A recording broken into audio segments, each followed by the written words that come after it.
Can you hear us, Gabriel? Yeah, we do. Yeah, we can't see you here. No, oh, sorry, you were behind me. We can see you perfectly. Sorry about that. Welcome everyone, both the people who are here in person and the people who are virtually. Good morning, good afternoon, good very, very early morning for some of you. Today we have a magnificent tutorial, end-to-end session-based recommendations on GPU. And this tutorial will be organized and delivered by Gabriel de Souza Pereira Moreira from NVIDIA, Sara Rabhi from NVIDIA, Ronay from NVIDIA, and Benedikt Schifferer from NVIDIA. Without further ado, I'll pass it along to Gabriel for the introduction of the tutorial. And I will be here moderating questions from the people in person. In case there's any issue, I'll also be around. So just shout me on the Slack if you need anything. Awesome. So thank you for coming to our tutorial on end-to-end session-based recommendation on GPU. Hope you can see my screen right now. Yeah, so this is a work presented by that was prepared by the NVIDIA Embedding team. And today we're going to talk about how to build end-to-end session-based recommender systems on GPU.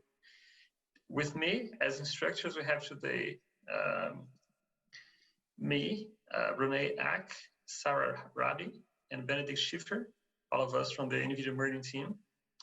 We also would like to let a special acknowledgement to Mark Romain, which was the main developer of the Transformers Rec library after we refactored it from a research library into an open source library, and also to the whole NVIDIA Embedding team, as the whole team has worked in either in the library or in the NVIDIA Tabular library and Triton to make this end-to-end recommendation pipeline be possible. So yeah. I was presenting this slide before, so hope you have seen some instructions in the tutorial page on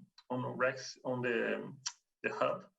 So it's important that as we're providing the environment for you to run your notebooks, and this is pretty much a hands-on tutorial. I'm going to give an introduction, then we're going to jump into Jupyter notebooks.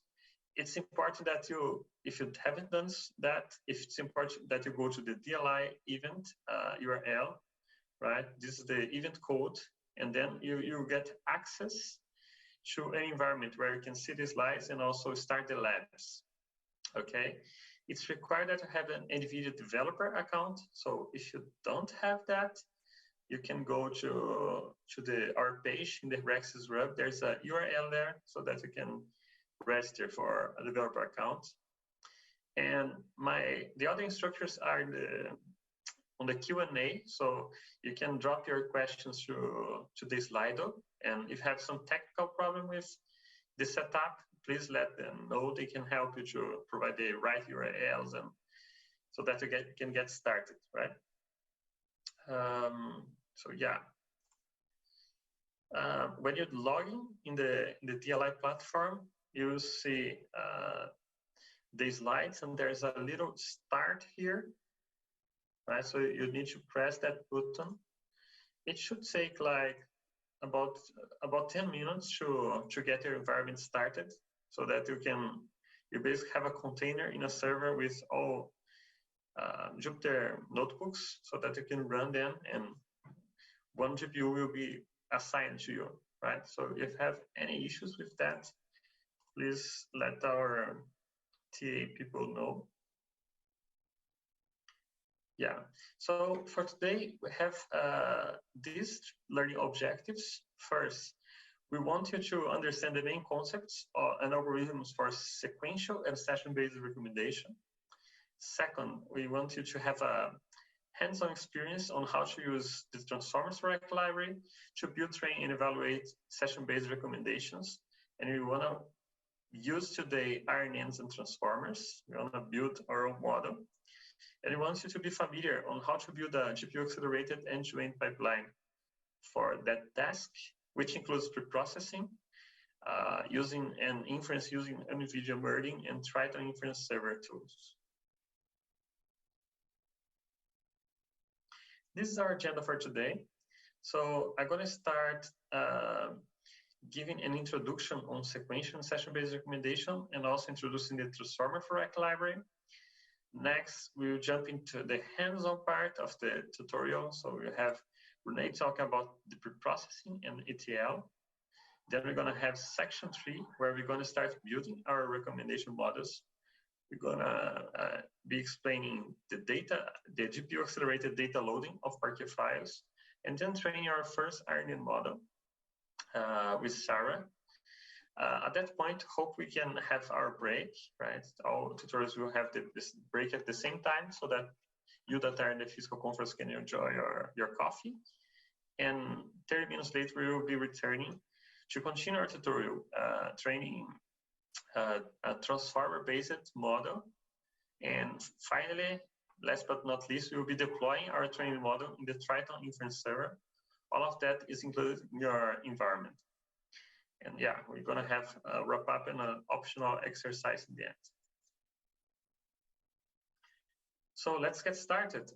I'm going to talk in this just a few slides about our motivation, use cases, about algorithms, about transformers for Rec library, and about the end-to-end pipeline. So as you know, recommender systems are pervasive over all online services, or at least most popular. So recommender systems, as we know, are about recommending specific icons that can be related to the user preference, so helping the user to browse those large item spaces, and also helping providers to connect long-tailed items to the people that might be interested, right? So we see here that they are over all the industry on digital content, e-commerce, social media, advertising. And most algorithms assume static user preference. So when we frame this problem as a matrix completion problem, for example, we can represent the user and the item as a matrix. And we have some known preference about the user, and the task of the algorithm is to infer the others. And that's usually done by decomposing that large matrix into a factored matrix of users and items. But this doesn't take into account either sequence or time, right? Some people use sliding windows to, for example, leverage the last month of data, or they have been proposed some extensions to matrix factorization, for example, to take into account the time. But that's not the core idea of this matrix completion problem. But users' preferences do change over time. For example, let's take as example this lady, which she loves reading books, and that's a long-term preference.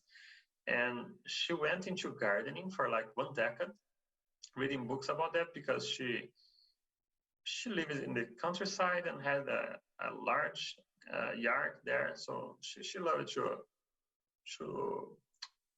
grow plants there.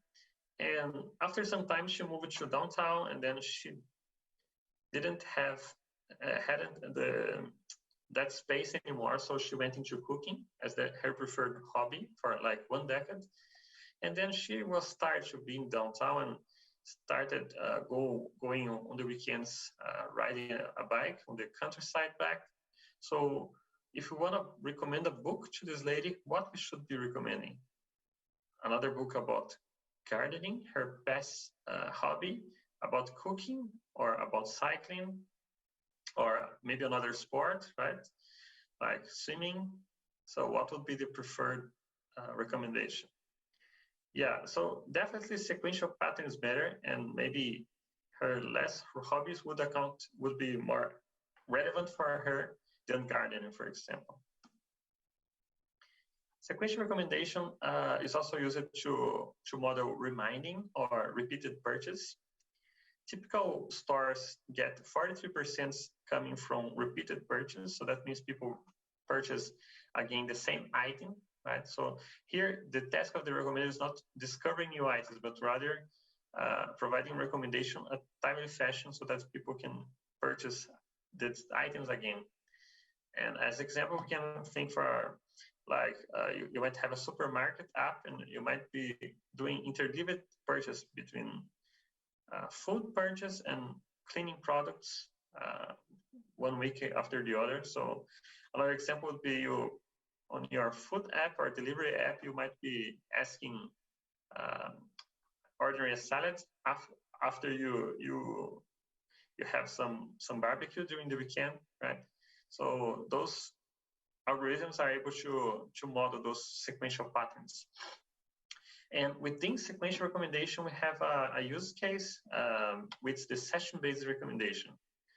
So the main difference here is that instead of leveraging the whole sequence of user interactions, you just consider the interactions of the user within his current session.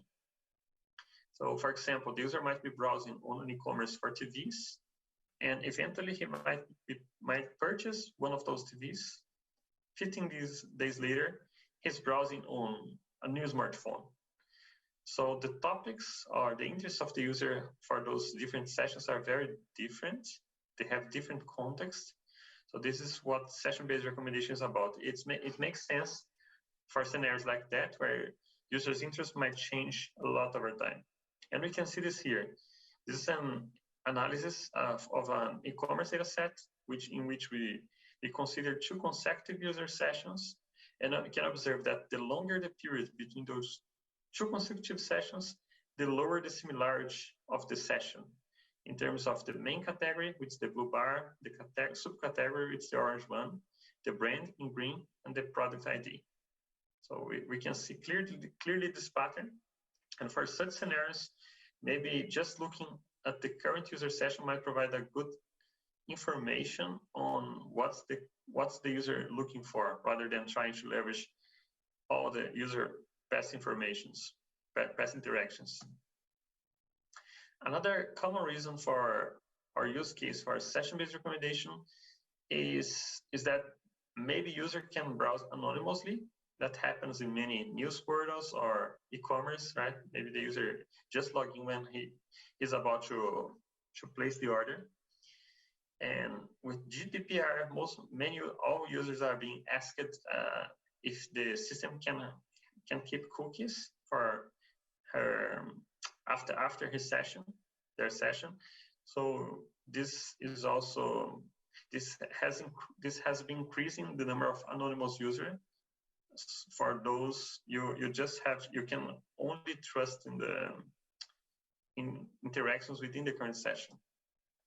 So hope those first slides help to motivate what's the main use case we're talking here. And this is a picture on how this pipeline generally works. So we have a sequence of items, and we have a recommender that's able to leverage that sequence and provide next item recommendations.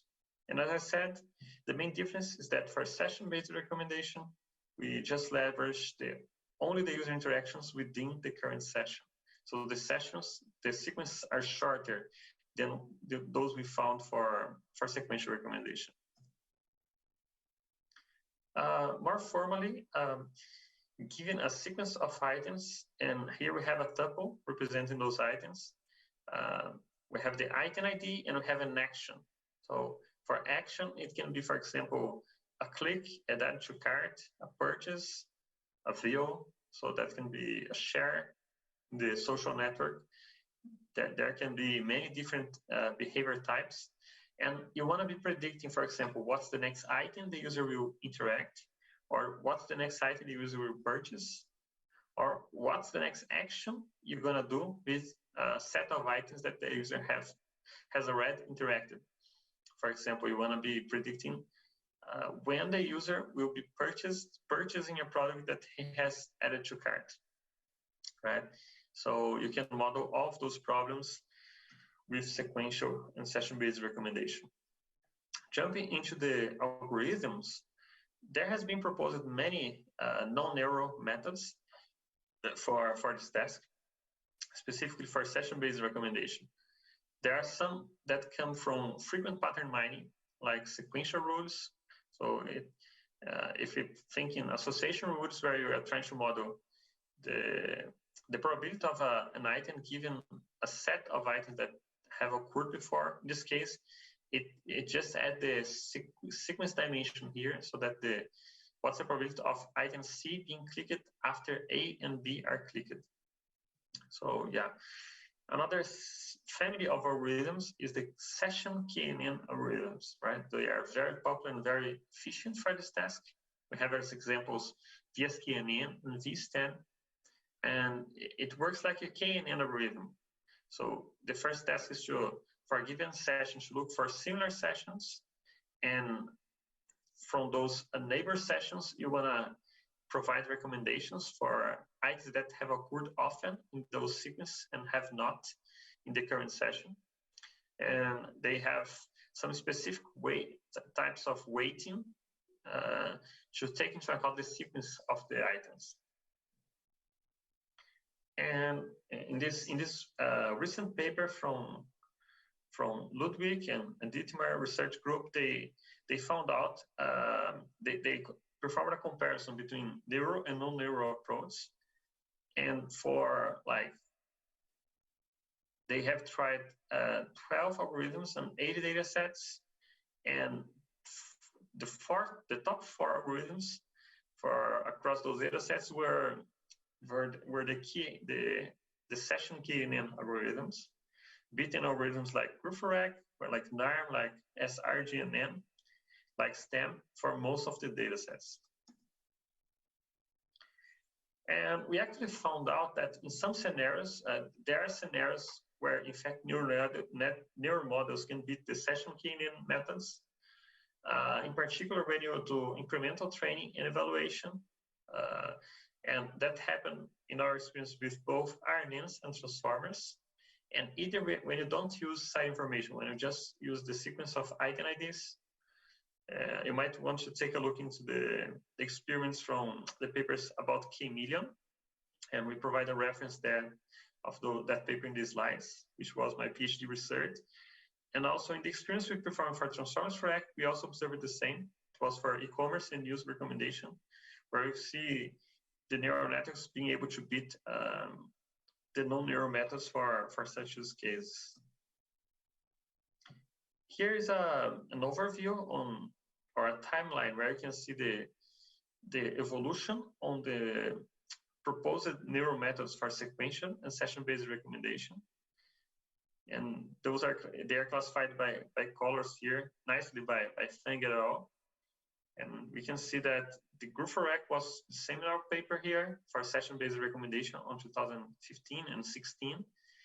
Then it was improved. We got the hierarchical RNN on 2017, which is for session-aware recommendation, where we leverage the current session, but also the past user sessions. Likewise, we have the II-RNN inter session with RNNs. And then we have attention, right? We have the NARM work combining attention with RNNs. We had the Kaiser, and I'm just picking some of the most important works here, but we had the SASREC as a transformer architecture, and so on, right?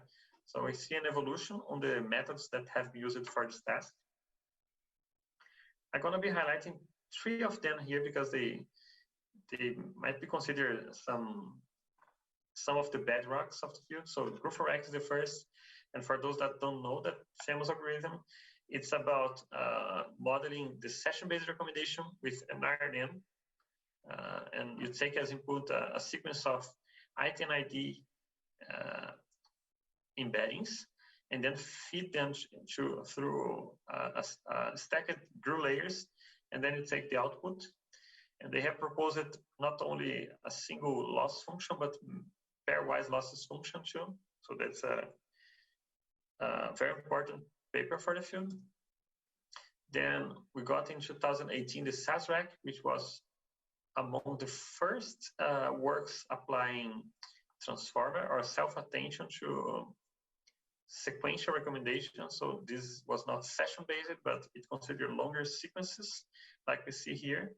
And one particular thing is that they're using autoregressive or causal language modeling approach, in which in order to predict the next item during training, you are only attending to items before that item in the sequence, which makes sense, right? That's what we would have for inference. But then the BERT4X paper, inspired in BERT, proposed a different training approach. So rather than using autoregressive, they use autoencoding for predicting. And for that, they allow the network to attend to future items or items on the right of the item that want to be predicted. So basically, random items on the sequence are masked, and the task of the network is predicting those items, but the network is able to attend both on items on the left and on the right. And so by doing so, they produce the embeddings or the predictions.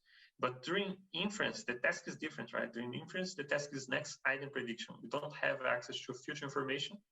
So the trick there is adding a dummy item in the end of the sequence and masking it. So that for inference, you only have access to information or interactions in the past. And it was shown in their paper to be able to perform the SAS-REC algorithm. And the last one I want to talk here in the intro is the BST from Alibaba. Here, and I have included it here for two reasons. First, because they start including side information, which is critical and important. For example, you can see that through the transformer layers, it's provided a sequence composed by the item and the item features. So all of them are combined with other features. And then, yeah, this is the last function is the last layer is a sigmoid, because this is a CTR model, CTR prediction model. And an interesting thing is that they have deployed this model and performed online experiments, and were able to improve their CTR by more than 7% compared to the previous wide and deep model they have deployed so far. And the inference time grew from 13 milliseconds to just 20 milliseconds. So it's a much complex model than wide and deep, but the increase in the inference time is quite reasonable for the gains of 7% of the performance. So definitely companies are deploying such models in production, and that's our motivation for building tools for this task. I'll let some reference here that you can refer to in our slides. Yeah, so jumping into the Transformers-REC library. We have presented this a paper about Transformers-REC in the main track. Transformers-REC is a flexible and open source library for sequential and session-based recommendation. And we have developed both PyTorch and TensorFlow APIs for it. And conceptually, it works as a bridge between NLP and RecSys. And we have a deep connection with the popular Hugging Face transformers with the NLP library, so that people from RecSys field can easily leverage the latest cutting-edge transformer architectures and apply them to their own data set for sequential and session-based recommendation. So this is the GitHub, and we are really excited to be releasing this. And both as a tool for research to advance the field, right? To increase this trend we see leveraging NLP into RecSys, and also to make it possible for practitioners to easily build pipelines and deploy pipelines for that recommendation task. So we've mentioned that slide in our paper presentation. We have seen this trend of applying deep NLP architectures into RecSys, starting from word2vec, right, where the idea is to learn embeddings from the neighbor words in the sentence, so that the same idea has been applied to RecSys, leveraging sessions and understanding that you can predict an item within a session based on the other items that are in the basket, right? And then we had the GRU4Rec using GRU, we had the NARM using Attention, and then we started getting many transformers architectures in the RecSys field, but we have just on Hugging Face, we have almost 70 different transformer architectures, and we have not seen a RecSys paper trying out all of them. So they have built the Hugging Face Transformers library to bridge the gap between research and industry for NLP. And we are doing the same here for RecSys, right? With a deep integration and leveraging those efforts on NLP directly into RecSys with Transformers Rec library. So this just illustration that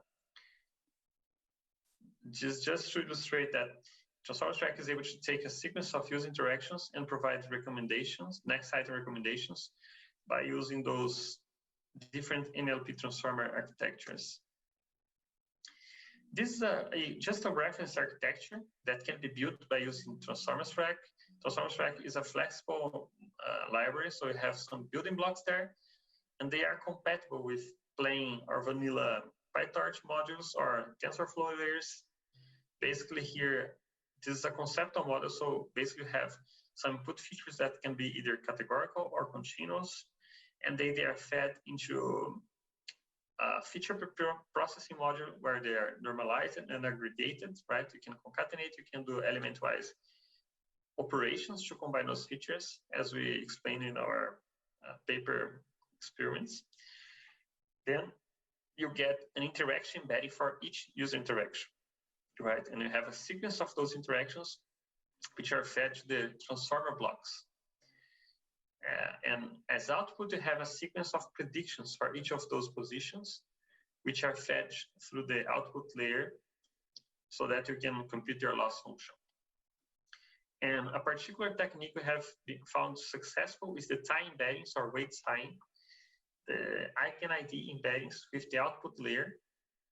So basically, the output layer is just a dot product between the prediction output and the item ID matrix transposed, because we're going to have that way predictions for all the items. And we have found in our experience that really helps to achieve better accuracy. And we found that for RecSys competitions and also for during our paper experience. So we just enable that option for all the experience reported in the paper. And we can see that it improves the network to learn embeddings, either for rare data, rare items, right? Because if they are only used as input, as they are very rare, let's say they have less than 10 occurrence, that item in the data set, when you use them as the output layer, they might eventually have more chance to be trained. And that layer also enables you to compute the output, the item predictions by just doing a matrix multiplication. So that helps you, for example, to use, for instance, approximate nearest neighbors approach, right? Taking the predictions and doing ANN search on the item as ID embedding. That's a very recommended technique. Some of the support architectures from Hugging Face transformers. Here are some examples we have used in our paper, and they are trained with different training approaches. Namely, we have the causal language modeling, which like SAS-REC was trained, right? So for prediction, only items on the left of the sequence are attended by the self-attention mechanism. For masked LM, as I said, we randomly mask some items and use items both on the left and on the right to do predictions. And we have also the permutation LM, which was proposed for XLNet, in which they try to combine best of the both worlds. So a subsequence is selected, and then their positions are permuted, but not at the input level, but rather at the attention level. And finally, there's the replacement token detection, which is based on masked LM, but instead, besides that task of predicting the masked items, it's included an artificial replacement. So the masked items are replaced by other random items, and the task is of the discriminator is to guess whether the replace for each position, whether that's a replaced item or that's a real item that was in the original sequence. And we're going to be exercising the notebooks, the causal LM and the masked LM approaches. So we have trust in the effectiveness on this library from the paper experiments we have performed, and also by winning 2 session-based recommendations this year using this library. It was co-developed along with the paper and the competitions. And we have used it to win the Booking.com challenge on predicting the next city of a multi-destination trip. In that case, we modeled the trip as a session, right? And the test was predicting the next item of that session. And we also won the CGR e-commerce data challenge by Coville, where the test was predicting the next items within a session.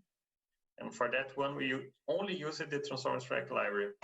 So definitely it has been shown its effectiveness. We will jump into the code in a second, but this is just to highlight we have both APIs for PyTorch and TensorFlow, and they're pretty similar. With less than 10 lines of code, you are able to build a full model that does all the feature aggregation, normalization. It combines all those features and pass them over a transform architecture, and then you can set ahead to get your predictions. So it's meant to, if you want to use the high-level API, it should be pretty straightforward for you to play with the library, but you can go to the lower-level API and define your own blocks with vanilla TensorFlow and PyTorch and combine them with the library. So, for example, you can build 2 tower networks. You can use different losses function or have different ways to aggregate your features. The library allows for all of that. The last piece of the introduction slide is about end-to-end session-based recommendation with NVIDIA Merlin and Triton. We have been talking about Transformers Track, which is in the training and evaluation box here, but this is just a piece of a machine learning recommendation model, right? We need to first pre-process the data set to get that data ready.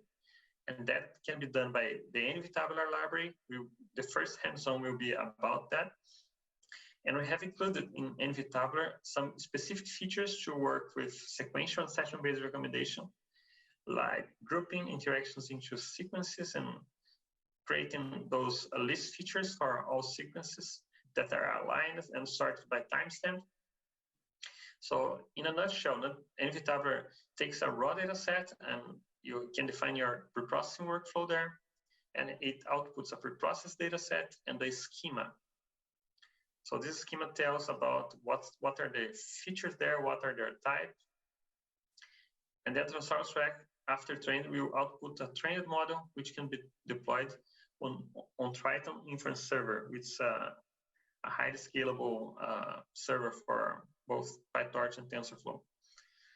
And that model is, to be able to deploy such model, you need to preprocess the data the same you have done during preprocessing, during inference, right? Because you will be feeding to the service raw data, and you want to be categorifying the features using the same vocabulary and applying the same standardization, for example, to your continuous features.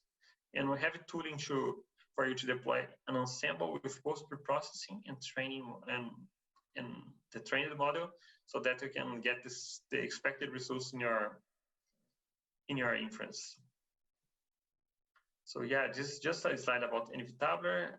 This is a DAG you can build by connecting some preprocessing ops. It reads data directly into GPU memory. It scales. You are not limited in the dataset size because data is loaded in chunks into the GPU memory. So you are not bounded by the GPU memory.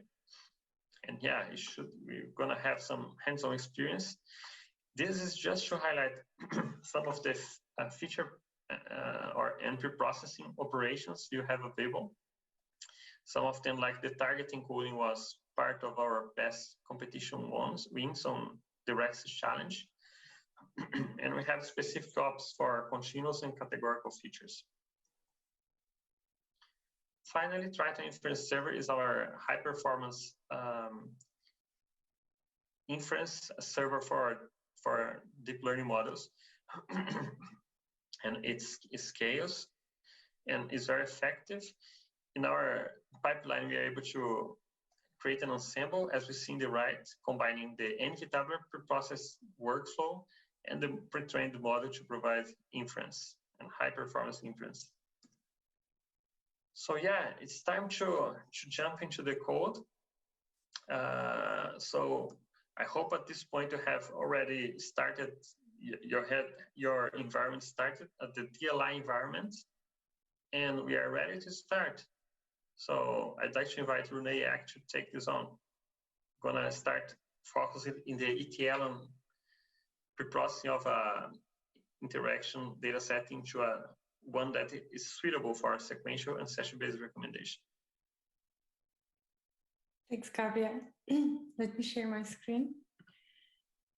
Okay, I think. So regarding Q&A, we're going to have a stop right before the break, right, Ronay?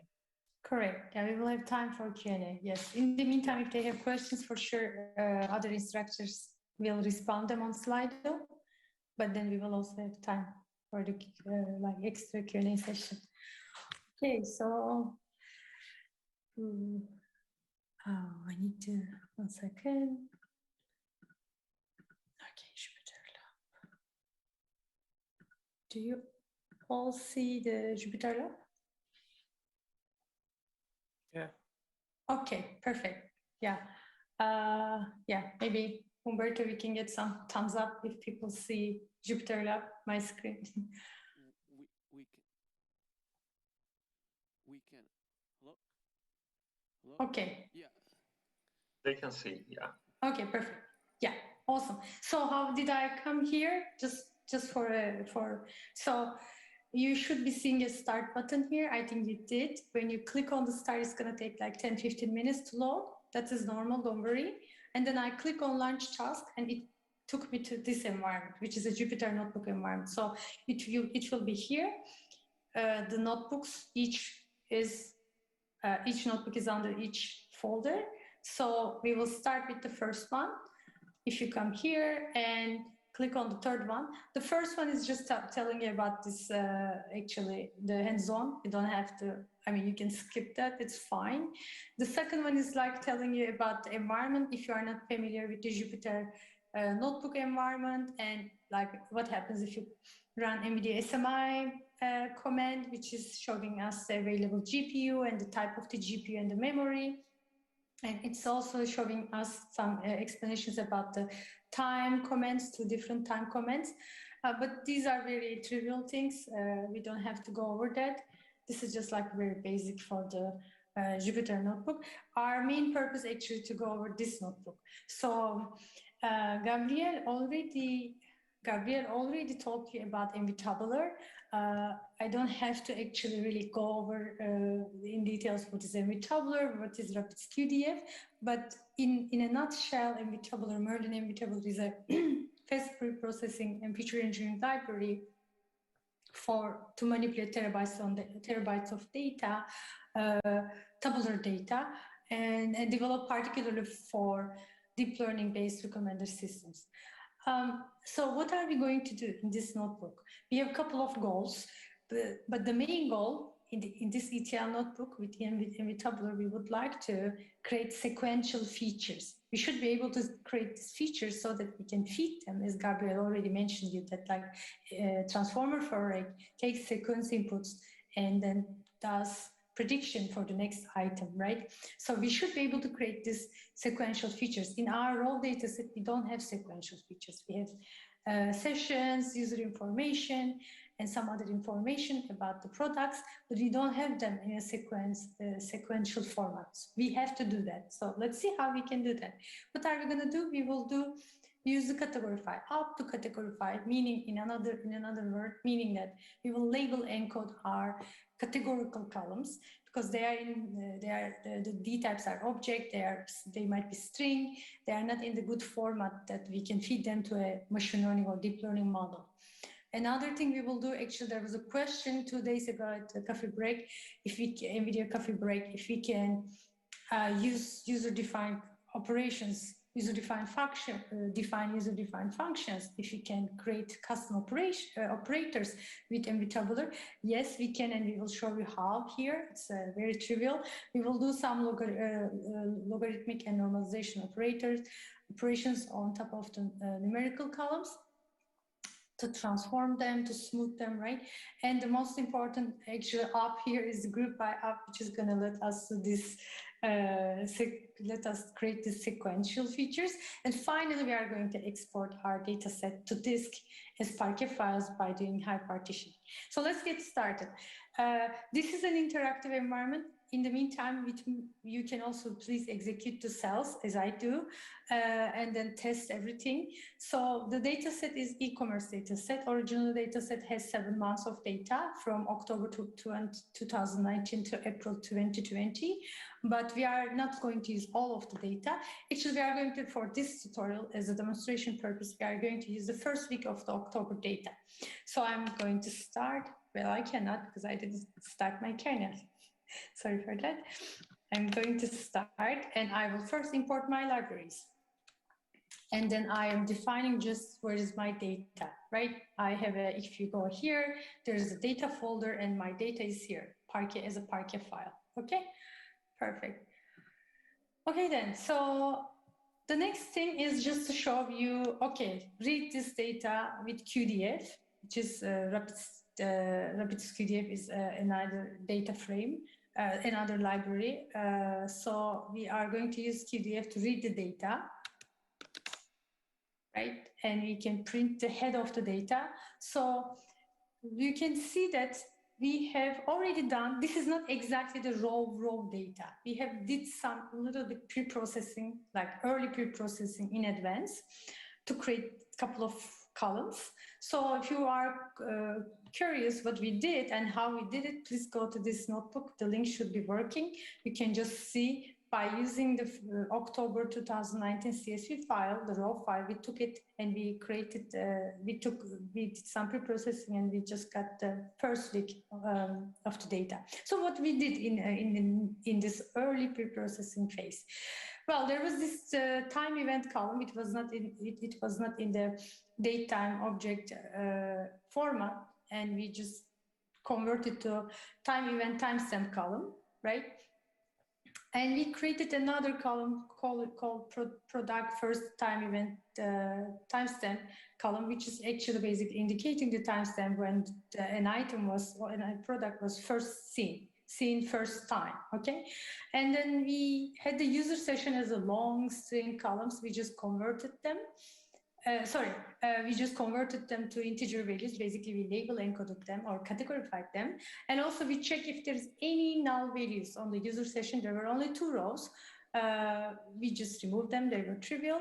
And another important thing that we did, as I said, all the code available in this notebook. If you go on our GitHub page, how we did all of them, you can easily see it.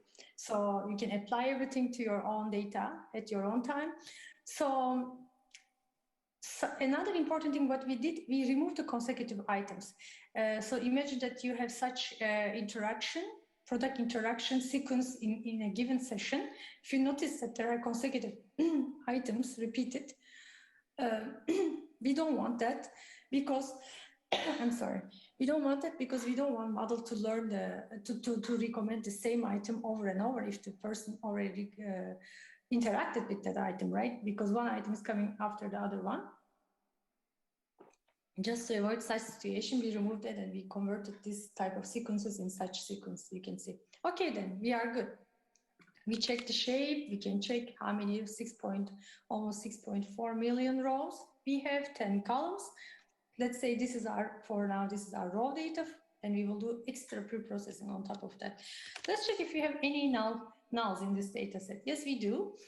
If you notice that categorical And brand columns, they have some nodes. Okay, we can also easily see here.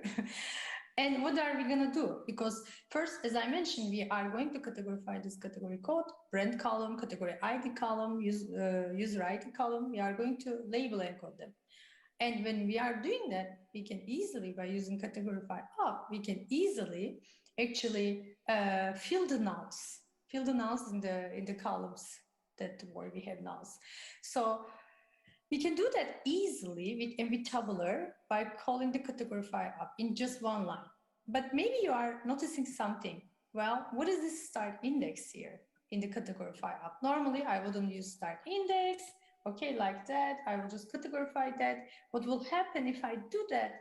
My index will start from 0, meaning that my nulls will be mapped to the same value. Okay, but here I'm using the start index as 1 because I don't want my nulls to be mapped to 0 value, because actually the goal here, I want to keep my zeros for padding. You know, I'm sure you are familiar with this padding concept in the NLP domain, like, you know, or trimming concept, when the sequence length is much shorter than the maximum sequence length, you pad the tokens, right? The sequence of the tokens. We do actually say a similar thing here. We are padding the sequence if it is less than the maximum sequence length. That's why we reserve the 0 for padding. Okay, now let's talk about this. Now it's time to create some temporal features. That features that we will use, that they will tell us something, they will make the model learn better, give some information about the interactions, etc. Right? So we can define first of all a column group. We call this as a column group, or we also call this column selector, just a list of the column that we would like to take and transform. And we take this, and then we just apply, if you notice that a lambda up, this is basically a simple, like a UDF, user-defined function, right? By using the lambda up, we are able to convert the event time TS column, which is not a date time object. If you notice, it's just an integer. We can convert this to a date time object so that we can extract the day, we can extract the hour, week, etc. We can do this, and then we can even rename the new column easily. And the second thing, once we do that, this becomes a workflow node. So you might want to ask, what is node? What is workflow? Why I'm talking about like a graph concept, why I'm talking about the workflow. So because here, what are we doing? We are creating a Tabular workflow pipeline. And the workflow for Tabular is actually treated as a directed acyclic graph. So we are creating actually the nodes of the workflow here. And at the end, we will execute everything and we will generate the output. So this becomes the node, and this becomes another node. So I can take my session time in the previous step and use it in the second, another operation, and then just generate a new feature as a workflow node. Okay, hope that makes sense. So what we did, we converted the date, created a date time object, and then we just extracted the weekday. We could have extracted the hour, as I said, month, day, something like that. Okay, another very useful actually temporal feature is the cycling features. So what's the cyclical features? Because we know that the time concept, basically it's a cyclical feature by nature, like the hour, the day of the week, and the day itself, right? We have 24 hours and it's like repeating and repeating. So it is better to actually create these cycling features by using sinus and cosinus functions to be able to actually represent them in a continuous space. So continuous space, but in a way that the closeness of 2 points will be explained better, will be represented better. Okay, so there's a nice link I put here, a nice explanation about the cyclical features. You can go and please read it when you have time, if you want to, and you can get more information why these cyclical features are important. So we will get the cyclical features by using sinus and cosinus functions. If you notice, these are user-defined functions. We just define two user-defined functions, and then we just apply them with the lambda op. That's it. So I'm using my workflow node from here, and I'm applying on top of this another operation, and I am renaming. That's it. So, okay, now item recency. We decided to add another feature. How all the items, like basically like product recency feature in days. That's also we can do if you notice that we are creating a new custom operator for that. So it's not that complicated, right, to create an operator with Tabular. So we are actually using the operator class to create a new class, item recency class. And then we can actually just send our event time TS column to this class, just to transform it, to be able to generate the item recency features. I'm not going into very detail here because the idea here to show you what you can really do. But if you have any questions, I will be happy to answer for sure.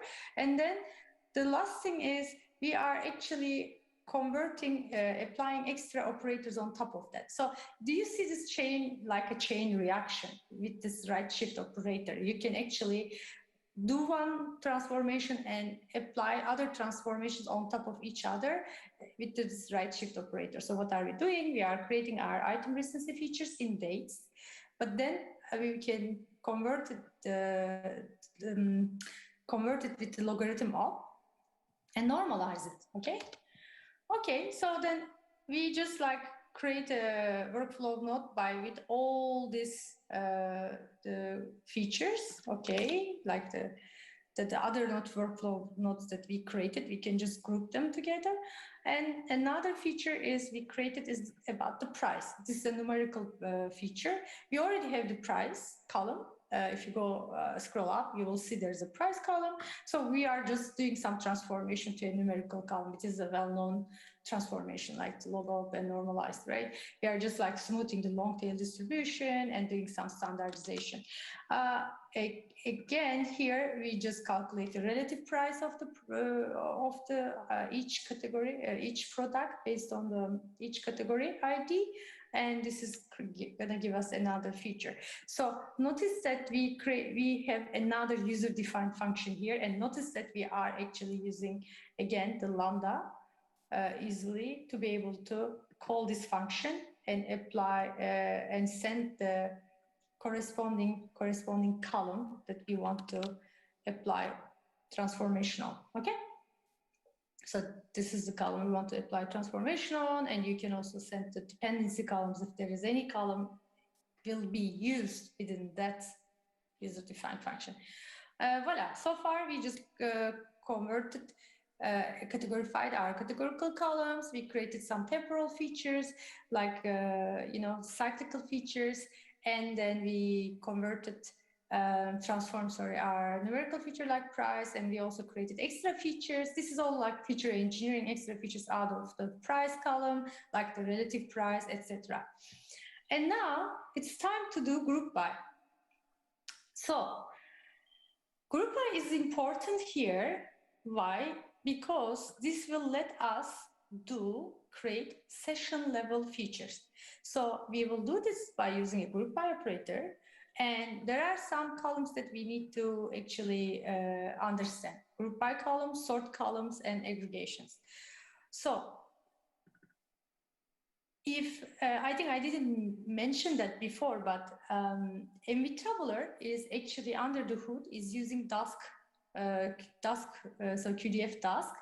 And Dask is actually, Dask itself is a flexible library, Python library for parallel computing, and it is actually helping us to scale out our workflow smoothly and simply. So since, as I said, the Dask, QDF, and Tabular are very they are connected, tightly integrated. Tabular is using Dust for data partitioning and pre-processing under the hood. So if you go back to group by, so it takes some parameters, some arguments. We need to define the group by columns. So what is group by column? It's the column names to be used as group by keys, okay? So here we are using the user session as a group by key. And there we need to also actually sort this, we need to sort the columns. So this sort column is the columns to be sorted actually. Sorry, columns to be sorted to sort each partition, okay? So based on this column, we are going to sort each partition before group by aggregation is performed. So for us is the time column, timestamp column is important. We are going to sort the columns before doing partitions. As I mentioned about the partition, when I say partition, I'm talking about Dust partition, okay? And then we just create what we want to do, aggregations. You know, we are familiar with aggregations from maybe Python or maybe from another library like mean, count, etc. Here we are using the first list, count, this type of aggregation. These are the important ones. They are going to help us to create this sequential representation. Okay, hope that's fine. Okay, I'm gonna, did I do something? Oh, I didn't run this, I'm sorry. That's why. Okay, so at the end, I'm just creating a list of columns that just from the list columns. Okay, not every column is a list column. Okay, I'm doing this, I'm selecting the columns which are list. Why I'm doing this, you will see, because I'm going to apply a list slice operator on top of it, meaning that I'm going to actually truncate these columns to the maximum sequence length. For us, in this tutorial, in our experiments, we set the maximum sequence length to 20. You can set it to longer, shorter, okay? Also, we have another parameter here, basically hyperparameter, minimum session length. We don't want to take into consideration the sessions with less than 2 interactions. So here, what are we doing? We are taking the list, just a group of columns, and we are applying this slice up, meaning that I'm going to truncate my lists to this maximum sequence length. And I'm going to name them with a postfix by using the postfix argument here. Okay, then the final feature that we are going to create is the day index. It's just the index column that we would like to create so that we can partition our data set based on this day index column. That's it. And then we are again using the lambda up here. We don't have to, we created maybe lots of features, but at the end, you don't have to use all the feature in your output node. If you don't want this in your workflow output node, some features, you don't have to actually include them. You can do the selected features by only simply using plus operator or minus operator. So it's like adding them together, subtracting them from each other, etc. It's a pretty handy functionality, right? And then final thing, as I mentioned, we don't want the sessions less than 2 interactions, so we are just excluding them, and we are just filtering the sessions, and this is just only to avoid the warnings, like some NUMBA warnings. Voila, all is done. So this is the final step. So far, we created the features, the workflow, this like graph representation, but nothing was executed yet. So what are we gonna do? Now we are going to create a dataset object with the purpose of this wrapper class. The dataset wrapper class is to provide the internals of Tabular with a reliable representation, the reliable mechanism to translate unprocessed raw data into Dust collection with appropriately sized partitions, right? So that's why we need to define this dataset object so that we can iterate on top of it. And when we define the dataset object, we are just giving our data frame, the raw data frame, if you notice, and then we are creating our Tabular workflow. That's the point where we are going to execute the data. So here we are going to do fit, and then we are going to do transform. If you are familiar with scikit-learn, maybe you remember that we also use the fit and transform operators with the scikit-learn. This is very similar to that one. What are we doing with the fit? What are we doing with the transform? Fit is actually collecting your statistics, the global statistics from your training set. And the transform is just transforming your any data set, your train, your validation, your test set, okay? Based on this collected statistics. That's it. Okay, then we do that. It might take a couple of seconds. So under the hood, it's gonna execute all this graph, and then it's going to do the pre-processing, creating the features, transforming my columns. Voila, that's our final output.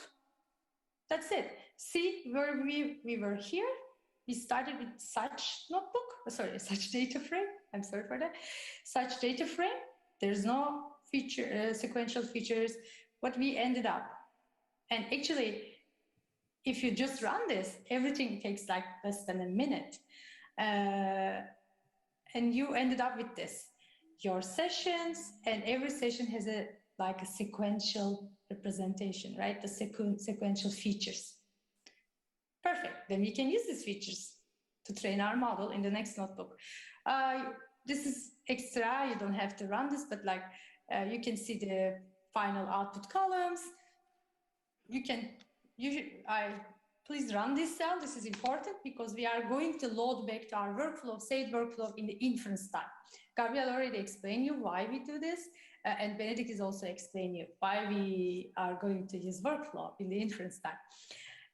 Final step. We just want to create a special structure. What we want, we would like to partition our data by the day index column, so that we would like to take all the day one data, put in the day one folder, which is the one folder, and we want to do the same for the second day, third day, etc. The purpose of doing this is actually to be able to do some fine tuning in the training. Sara is going to explain you. So we will start training on the day one, and then do evaluation on day two, and then fine tune by using the day two and do evaluation on day three, etc. So on and so forth.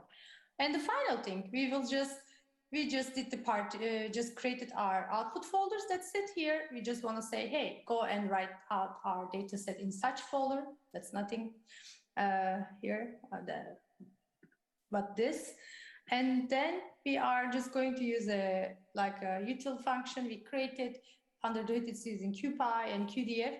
And then we will just write out everything to output folder. Voila, that will be it. And I will show you where did you save your data if you all executed and if you all did this until this part. So if you come to data folder, we just created this folder, sessions by day. That's it. And each one has train, test, and validation. Yeah. Well, we are done with our ETL. Now you can move on to the second part. And I'm happy to answer your questions through the chat. I mean, on Slido. So that I think I will hand over to Sara, if there is no big issue, any big problem. Thank you, Ronay. And just maybe we can take 10 minutes for Q&A to answer questions about the ETL or in general, and then we can move to, yeah, thank you. Sure, yeah, okay. What questions we have?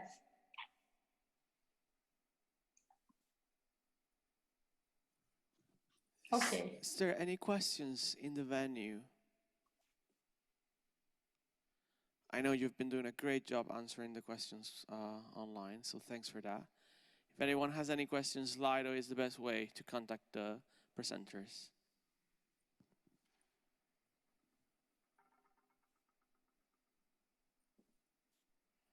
Well, thanks everyone, you already.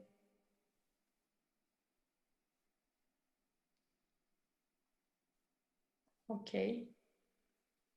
What is the same pre-processing as used for the, well, I lost the question.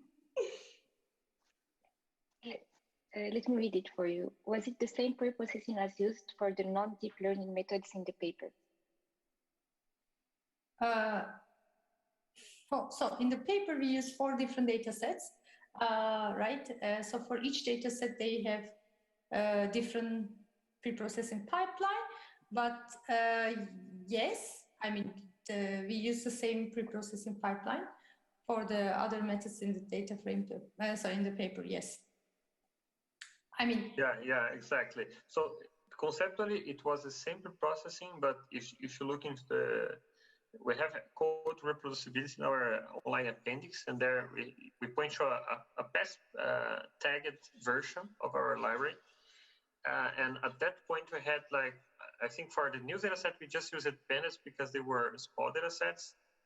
Because at that point, we didn't have the features that Ronay has just presented today with grouping interactions into sessions and sorted by timestamp.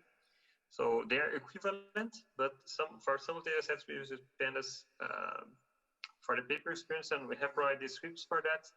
But definitely, we would encourage you to use this NV Tabular pipeline for session and sequential-based recommendation, which is much easier from now on.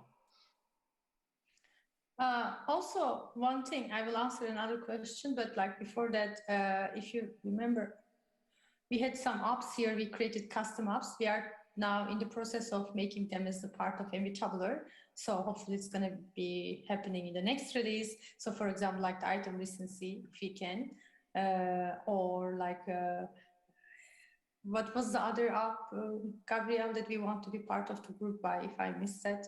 But like definitely we are improving this further and further to make the life much easier for you folks, I mean for data scientists, practitioners, etc. So yeah, there's another question on Slido, 1 second.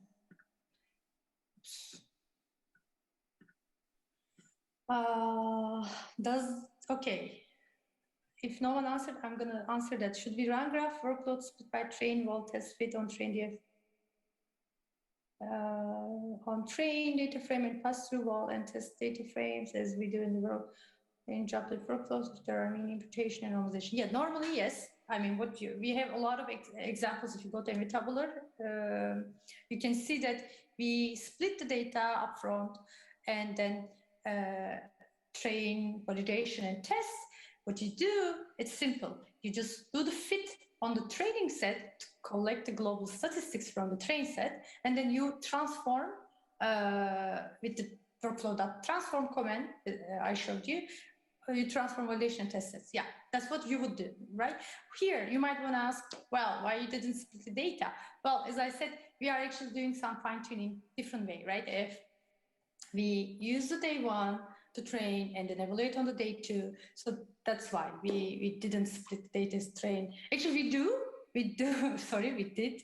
But if you notice here, we did, but we didn't split in upfront, right? If you notice that we split the data as train, test, and validation, if you go here, in the final part, you can go and check the library for this util function, and you can see how we split them. Actually, it's like 80% and 10% and 10%, but we did not split upfront because of this fine-tuning fashion that we are doing here. But normally you would. You just split them upfront and then apply the workflow, right, on each of them. Okay. Does this result in a lot of duplicate item feature data? And is there an alternative route when we join item features at train inference time? So I don't know if I really understand the question, but my understanding is that in the inference time, you don't have to do any of that, right? You don't have to rerun this workflow at all. I mean, it will run under the hood. That's why we save the workflow. You will just like with one-liner, you will load back the workflow, and you will just do workflow.transform to transform your data set. And actually, you won't do this transform yourself. We have another function in the inference side, which will do it for you. So Benedikt is going to show it. I hope that answers your question. Why isn't NV Tabular limited in data size? Because it says the different mechanism to read the data in chunks and process the chunks and write it back to disk. I don't know the perfect answer to that, but it can read from S3 that's I know. I don't know if it can. 1 second, there was another question. Maybe Benedikt, if you have no answer to if it can read from HDFS. There was a question about HDFS. I know we can read from S3, but I'm not sure about HDFS. Should I answer in? Yeah, can NV Tabular read from HDFS or S3? Does the data has to be on the same single machine? So we can read from S3, I think Google Cloud Storage. HDFS, I think it depends. I don't know. We actually have to check that. Okay. Okay. What are the performance difference? Oh, you already responded that. So there's another question, maybe Gabriel, this will be more suitable for you. Like, it's more about why we are splitting the data in such fashion. Like, there is no data leakage. So they're asking, with the splitting strategy, isn't there the risk data, a session from user 1 appears in training on day 1 and on test on day 2? Yeah. Some leakage. So the whole session, you can consider, for example, as a way to split the sessions, the start time or the end time. So they will fall either on day 1 or day 2. They cannot fall in 2 days, right? So eventually, for sessions, they are processed like for the same session ID. We assume that all sessions are, for example, have a maximum time span of, like, say, 30 idle minutes between them. Otherwise, it's another session, right? So in this example, we have been using the session ID field to group by that. Generally, each company has a logic to break the session IDs. So, and then you have a timestamp for that session. Generally, it can be either for example, the first timestamp of the session. So it will fall in just one day. It cannot be both on day 1 and day 2. And that doesn't cause leakage because within the session, we only have information of the current session. So you cannot have access to past user sessions or future user sessions. So yeah, there should be no leakage in this approach of incremental evaluation. So Luke changed his question. Is now following. He has a follow-up question, sort of like he's saying, I didn't mean the same session. I would expect that for the same user, there will be some correlation between day 1 and day 2, making them pretty similar. Yeah, that's what's happened when we do incremental evaluation. The paper tries to emulate what we have in real world, right? So at a given day, you have access to past user sessions, and yeah, we expect that for sessions of 2 consecutive days, maybe they're kind of similar, but we don't use user embedding, for example. So for a given user, the system doesn't know what's the user there. It just have access to the sequence of interactions. So this is the session-based approach, right? If you go session-aware recommendation, then we would have access to past user sessions, and then we could leverage those patterns. But what we are really trying to do is to do evaluation the same way we would do in the real world. For example, retraining a model each day or each hour for more dynamic domains like news, and doing inference for the next day or the next hour. Okay, so maybe we can move on to the next one. We are going to answer the questions in the chat, if that's fine, on Slido. Otherwise, we are running out of time before break. Sara, do you want to take over? Yeah, sure. Thank you, Ronay. Yeah, let's answer the questions over the chat. Let me stop sharing. Okay, how can I stop? 1 second. Yeah, okay, it's all yours.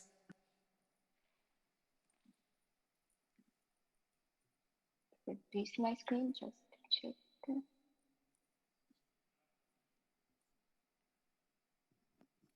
Now we can see you. And even my screen, you cannot see my screen. We can see you perfect. Yeah, we can. Yeah. Sorry, I misunderstood. So yeah, good morning, everyone, or good afternoon. Thank you, Ronay, for the first session and for the explanation about how to prepare the session-based pre-processed data. So now that we will move to the second part, where we will focus on defining the architectures for the session-based task and also training them and computing the evaluation metrics to be able to compare the architectures. But just before starting, let's just make sure that we all shut down the first notebook related to the ETL workflow just to be able to free GPU memory for the second part. So if you can all shut down the notebook and launch the second one, which is called the session-based RecSys. So you will see there is the second directory where we will have the corresponding notebook. And yeah, to give a brief introduction about this second section, where what we will do is define session-based recommendation tasks. So as explained by Gabriel earlier, the task consists of predicting the next item interaction based on the best interaction that happens within the same session. So it's really a short sequence interactions. The challenge is to be able to leverage this short history of the user interaction and predict the right future item interaction. So for this section, we will define three main architectures and compare them. The first one will be an RNN-based architecture where we will use a GRU recurrent neural network for that. Then we will move to the second architecture, which is a transformer-based, and we particularly use the XLNet architecture. So for these two architectures, we are going to use the sequence of item IDs as input. But for the third one, we will use the XLNet architecture, and we will also add some other inputs, sequential inputs, which we call site information, and which basically are related to the features we generated during the ETL workflow, mainly the encoded category, as well as the temporal features that we derived using custom herbs. So for that part, meaning the model definition, the training, and the evaluation, we will use the transformers for a library. And as pointed out by Gabriel, the library is flexible and aims to bridge the gap between the state-of-the-art architectures that are published in the NLP domain and adapt them for the RecSys domain. So just to give a brief overview of the models that allows us to define these session-based architectures. So basically we have the tabular sequence features model, and it's we can see it as an input module that will process the sequential features and aggregate them together to be able to generate one vector that we will call interaction vector in our case. And then we will have also a transformer block. So the transformer block class aims to bridge the gap between the transformers architecture that are present in Hugging Face library, which is a well-known library in the NLP domain, and leverage all these transformer architectures. In this transformer block, we will be able to just set the high-level properties, and the class will automatically instantiate the right architectures with the right parameters. We have also the sequential block class. So typically this class is defined to mimic the charge.nn sequential, and allows us to define the list of models that we want to execute in series. One particularity of this sequential block is the ability to infer the input size for each module. So instead of having to manually define the input and the output size of our models, we will just have to give the models we want to execute, and the class will generate the right dimensions based on the inputs we are providing. Then we have the head. So the head allows us to define our prediction tasks. For this tutorial, we will use the next item prediction task as our prediction, but we are also supporting other tasks such as the binary classification and the regression task. And finally, we have the trainer class. So basically what we did is we leveraged the trainer class of the Hugging Face library because it keep the train method as it is, because it's already optimized and includes a lot of training optimization techniques like mixed precision training. And we will just extend the evaluate method to be able to include the RecSys specific ranking metrics such as the NDCG, hit rate, and so on. So this is an overview of one of possible architecture that we can define using our framework. So you can see we have in different input features. We have the sequence of item IDs, but we can also support the sequence of categorical features and the continuous one. Then we will offer different techniques to process these inputs. So we leverage normalization techniques and also aggregation method to be able to aggregate all these future vectors. Just an example, we have the concat, which will basically concat all the vectors into one vector, but we also support other aggregation operators such as the element-wise sum, element-wise multiply, and the specific aggregation we used in our paper, which is the element-wise sum multiply, where we basically sum all the vector features except the item ID. Then we do a multiplication between the resulting element-wise sum and the item ID vector. From that, we have our sequence of interaction embeddings, and then we move to the sequential module. So here we have the choice of either use the transformer block or the RNN, as we will show in our tutorial.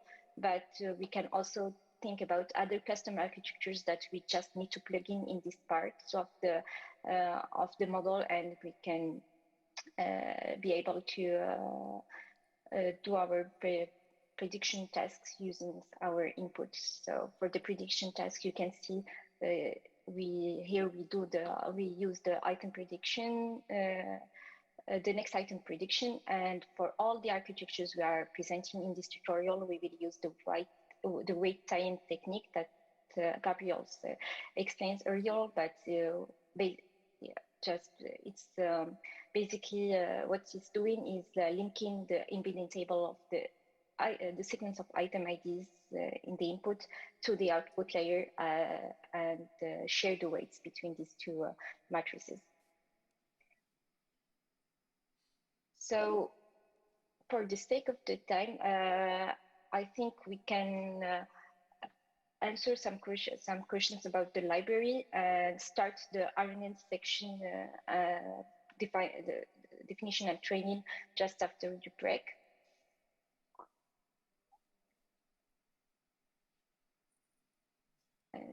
Let me just go back to Slido to see if there are some questions.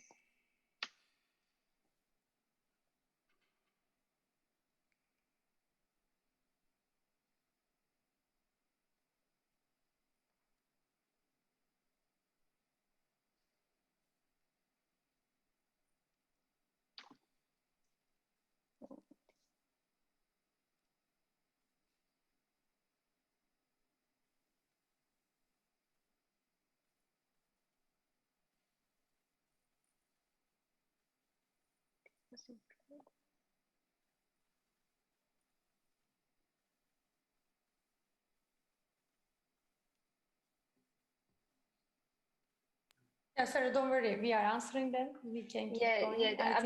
I'm trying to check if there are some questions that. Yeah, but don't worry. But I believe we can just give an overview of the RNN architecture that we are going to use. The task consists of having as input the sequence of user interactions and that are encoded using our first ETL workflow. Then from that, we will use our tabular sequence input to process the sequence and project them into the right embedding space vectors. Once we have that, we will, so here our sequence module will be just a GRU block. And from that, we will compute the prediction scores and using a softmax layer. In this tutorial, as we have a relative small vocabulary size, so the prediction score will be over the whole vocabulary catalog. For the evaluation, so here we are just importing the libraries needed, mainly the transformers for Rec, but we are also importing some ranking metrics that we are going to use to compare models, the three models we are introducing. And basically we will use the recall at a given cutoff, which is also known as the hit rate, and will allow us to compute the number of relevant items from the retrieved top K items. We will also use the IndexG, which is a more fine-grained metric where we, instead of just computing the number of relevant items, we will take into account the rank of these relevant items within the top K list.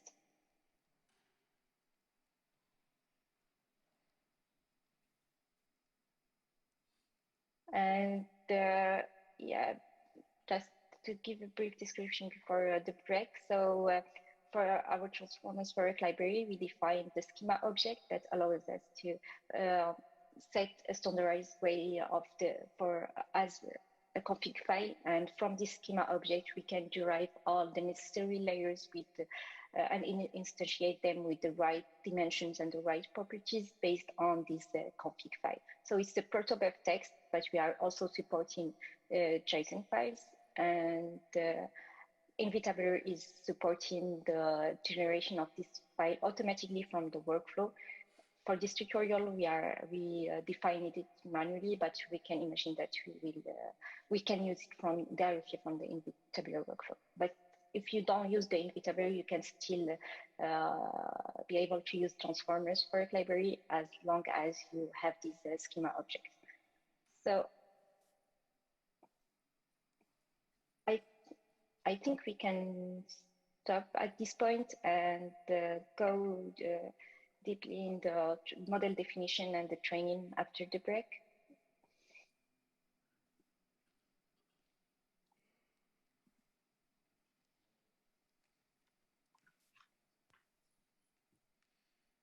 Yeah, I think, yeah, there's one question, Sara, about incremental training.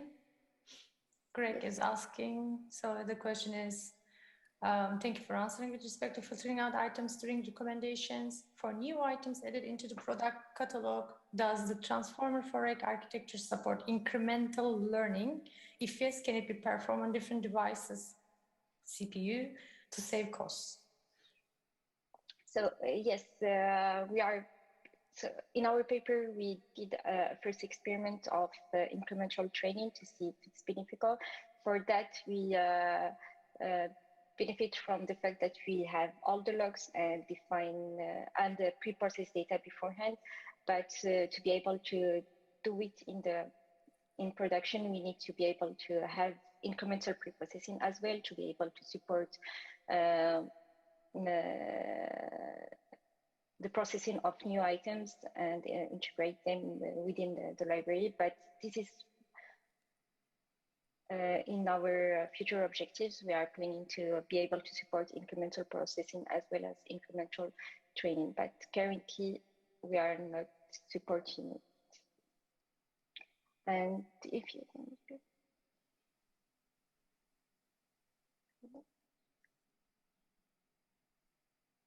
so for the CPU costs, does it mean we can, if I correctly understand, does it mean that we can store the embeddings in the CPU and keep updating them, they load it to the model? So if it's the case, I think we are also planning we are discussing ways to be able to use cache parameters into CPU or GPU and be able to retrieve item embeddings from this cache in order to allow for a more efficient way of retrieving items and save the cost in terms of time.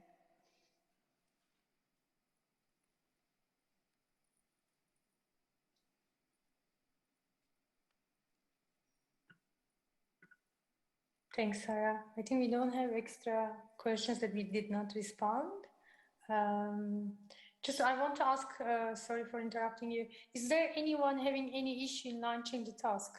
If you have, please type in the chat. We want to help you. We want to enjoy you the hands-on experience here.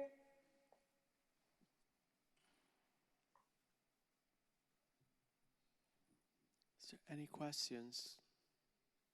I think people have been asking the questions in the Slido because it's easier for you.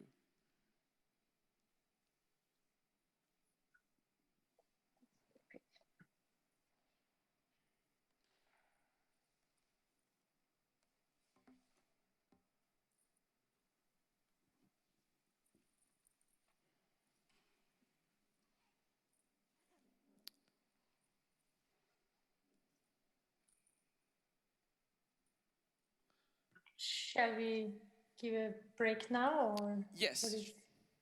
Yes, we will take a 30-minute break, right? Yes, there is a coffee break slot now, right? Yes. So we want to, yeah. Yes, so I'll see you everyone. We are still around. In yeah, if 30 you have minutes. questions, we are around.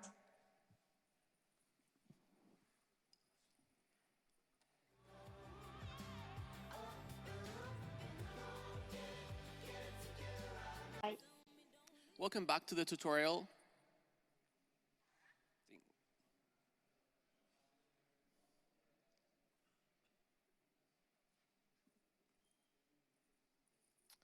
I'll leave it to the presenters. Welcome back, everyone. Perfect. Thank you, Umberto. So, yeah, I hope you had a nice coffee break and you enjoyed your coffee. So now we can get back to the second session of this tutorial, which is related to defining session-based recommendation model.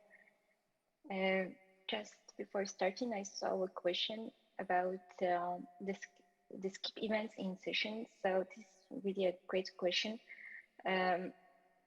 Just to answer to that, in our one of the challenges that Gabriel presented is the Covio challenge, and there we had some additional information about the event types.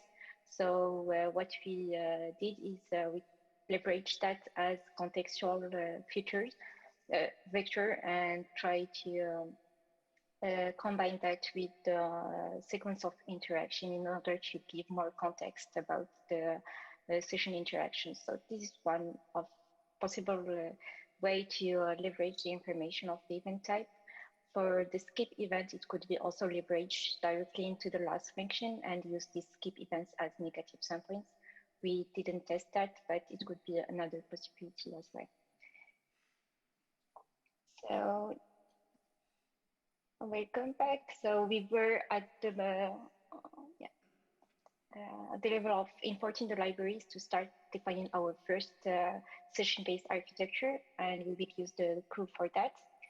So I briefly described the schema file, and let's just have a more detailed overview of this object. So as I said, it's a protobuf object where we are defining the properties of our input features. So as you can see, we will have some properties such as the cardinality of the categorical feature. We have also the mean and the max value of continuous ones. The value count will allow us to have an idea about the sequence length, what is the minimum and the maximum sequence length we have in our inputs. And another field we are allowing in the schema is called the annotation. And this will allow us to define custom blocks for a given group of items. So typically in our library, we leverage that to be able to group the categorical features together and make sure we are projecting them into the right embedding dimension based on their cardinalities. We also combine the continuous features together using their tag, the continuous one. You can see we also have item tag to be able to group the item features together, and the item ID to be able to pin the item ID column because we are going to use it as input, but this item ID sequence will also be used as a label feature and in the weight styling technique as well. We are also supporting custom annotations, so the user can define his custom tags and retrieve them during the model definition in order to be able to define custom blocks for this custom type. So now we have our schema. We can move to the first block of our model, which is the tabular sequence features, and it allows us to define how we want to process the input sequences and prepare the sequence of interaction embeddings that we will fit to the RNN block.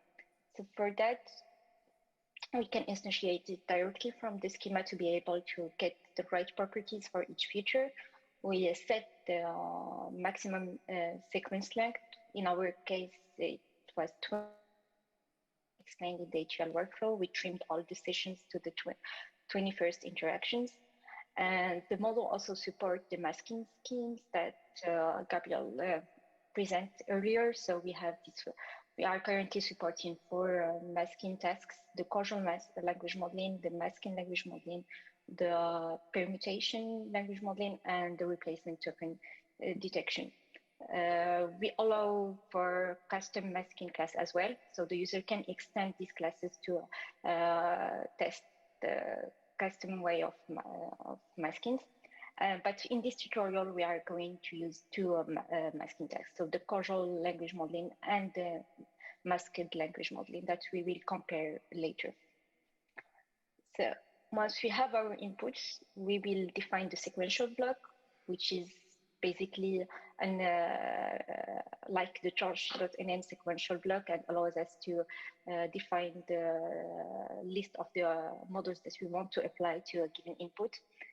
So here you can see we have our input module that we just defined in the previous cell.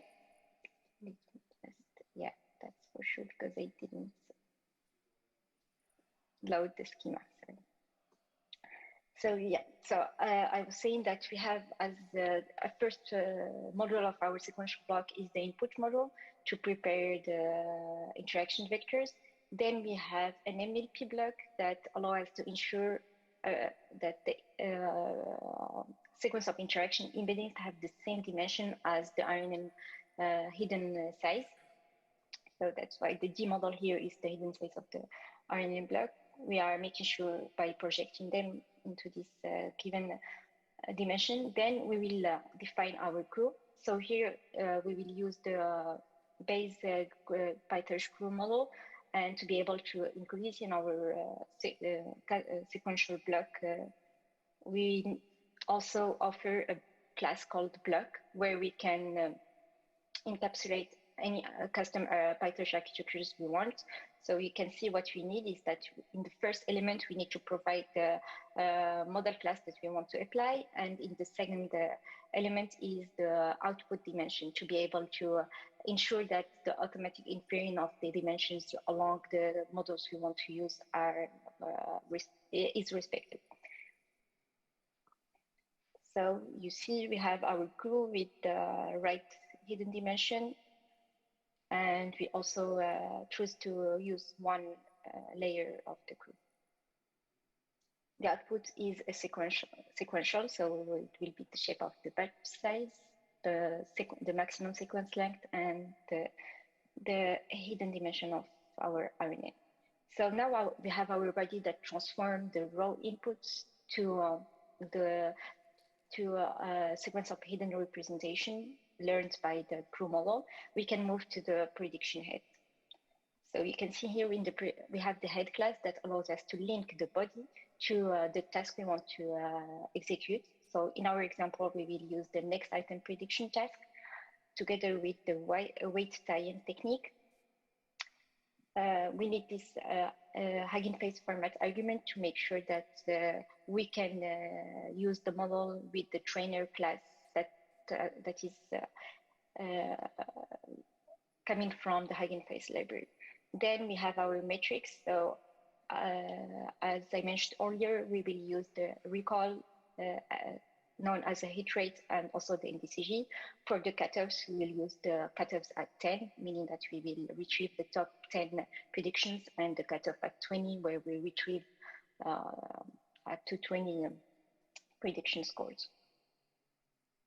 The metrics requires a one-hot representation of the label. So that's why we have the option if our labels is categorical encoded, we can convert them to a one-hot representation using this argument. And finally, we will have our model. So the model will just make sure that we convert all our blocks and link them together to have a final PyTorch model class.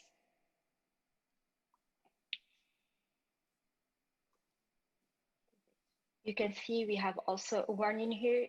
When we use the right tie-in, we need to make sure that the output of the sequence model, in our case, the GRU, has the same shape as the item embeddings they mentioned to be able to share the weights and do the cross product. So that's why in our case, the item embeddings is 64, while the GRU hidden representation was 128. So after the GRU, what the head will do is automatically project these outputs to the 64 dimension. So now we have our PyTorch model class defined. We will move to the training part, but for that, we first need to define our data loader. And in our case, we will use the NVIDIA PyTorch data loader that is GPU optimized and enable to load our Parquet files directly into GPU, and also offers a lot of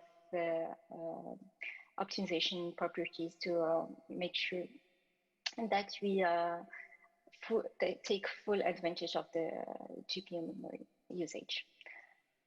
So for that, we need to need to define what are the categorical features that we want to use and what are the continuous. In our case, we are using only the sequence of item IDs.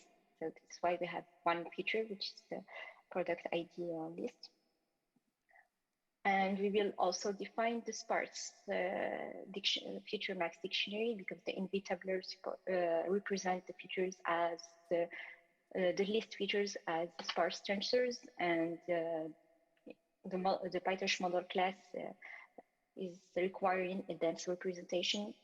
To be able to do this conversion, we need to specify what are our sparse features and what is the maximum sequence length of each of these sparse features. In our case, we trim all the sequential features to a maximum length of 20. So we will just set it to 20. And we also support a data loading from the schema. So the data loader will be a schema Sara, where he can, sorry, yes? Sorry for Yeah, interrupting. sure. Can you zoom in a little bit, maybe make the page a little bit bigger? People are asking attendees. Oh, yes. Let me just say. Just, yeah, make it a bit larger. Maybe. Yeah, I don't know if it is enough. If there is a zoom option in the Jupyter Lab or not. Oh, perfect. Is it better? I think so. Thanks. Sorry for interrupting. No worries. Thank you. So yeah, I was saying that our NVIDIA data loader is a schema aware, so we can directly load the features we need with the right properties from the schema as well. And here we just define a function to show you how we can instantiate the data loader. So we need the path to the Parquet files we want to load the data from, and specify the batch size as well. You can see we need to provide the schema to be able to retrieve the right features, specify the paths to the data, the batch size, and also the sparse properties in order to be able to convert the transfers to dense representation. Now we have our data loader, we can move to the training part. So for that part, as mentioned by Ronay earlier, we will try a daily fine-tuning, which means that we will use the data of the first day to train, then evaluate it on the following day, and we will iterate over that. So the slide in the middle will be of size 1 day. But before that, we need to define our trainer. So as mentioned, we are extending the Hugging Face trainer class, and Hugging Face supports two classes to be able to do the training. The first one is the trainer arguments, where we set the properties of the experiments, like the learning rate, the weight decay, the batch size, and so on. For that, we extended it to be able to leverage the transformers for library flexibility, and we call it T4Rec training arguments class. There you can set all the arguments that are already defined in the eigenphase, but we added some arguments such as the data loader drop last properties to be able to make sure that we can drop the last batch that has less than the required observation during training, for example. And another property that we will show you on the second model definition. So let me just define, yes, execute the trainer argument. Now we can set the trainer. For the trainer, we need to provide the model we want to train, the arguments that define the experiment design, the schema, and we also need to say if we want to compute the evaluation metrics or not.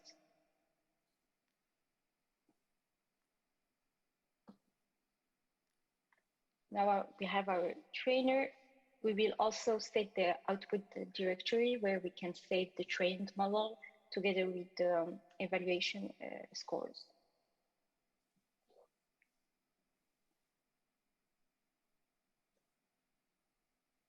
Now this is a look that shows you how we can do this daily fine tuning. So we will set the starting time to day 1 and the end time to day 4.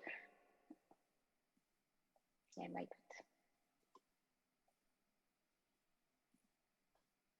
To day 4, and what we will do is that we will iterate over our directory structure where we save the parquet files by day, retrieve the train data of the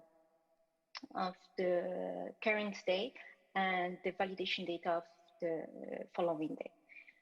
From that, we can set the train data loader and the validator loader of our trainer class using the function get data loader that we defined in the previous cell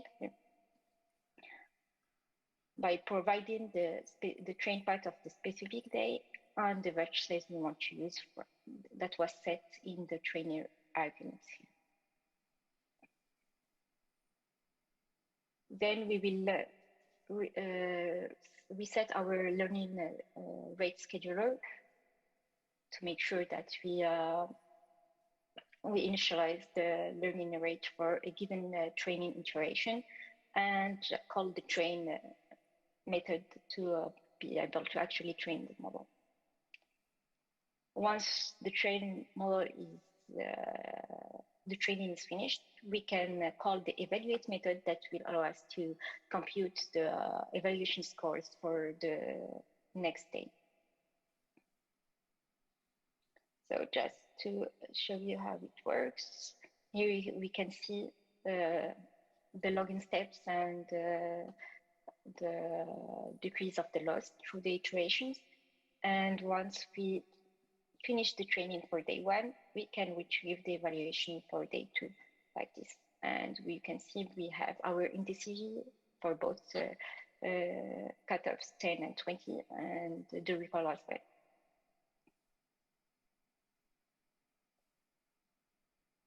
And we will move to the next day. So the day 2 will be used as training this time, and we will evaluate on day 3, so on and so forth.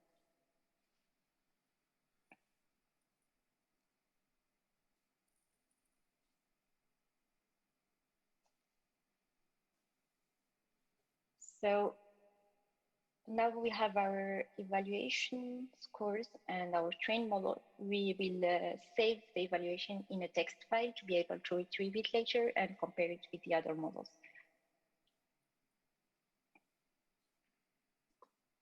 As explained, we will use the NTCG, which is more fine-grained than the hit rate, and where we will take into account the relevant items together with the ranks when computing the metric.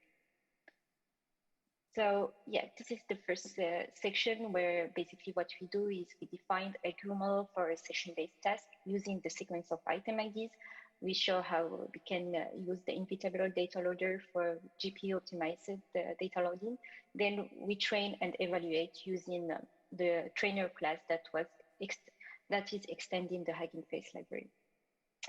We can move to the second section where we will use the transformer-based architecture. But before that, we need to just manually restart the kernel. I will just zoom out to be able to do that because we need to free the GPU memory to be able to do the training of the transformer architecture. So I will just restart my kernel to make sure that the GPU is freed. And we move to the second section. Just zoom in.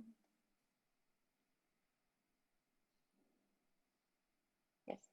So here, instead of using the RNN, we will use the transformer, which is basically an architecture that was published in 2017 and shows really promising results in various NLP tests. And later it was adapted in various domains such as time series modeling or in a recommendation system as well, with some architectures for sequential based like BERT for Rec. In our tutorial, we've been wanted to be able to compare the effectiveness of such transformer architectures for short sequences. And just an overview of the main advantage of such architecture, which is transformer, is that it enables parallel training because we remove this recurrence mechanism, and also shows that it can capture long range dependency more effectively than the RNN-based one. It is basically a stack of two layers. The first one called the self-attention layer, where we are computing the attention score between every possible pairs in our sequence. And the second layer is a feed-forward pointwise operator. For each layer, we are also applying a residual connection, meaning that we link the input to the output using element-wise sum.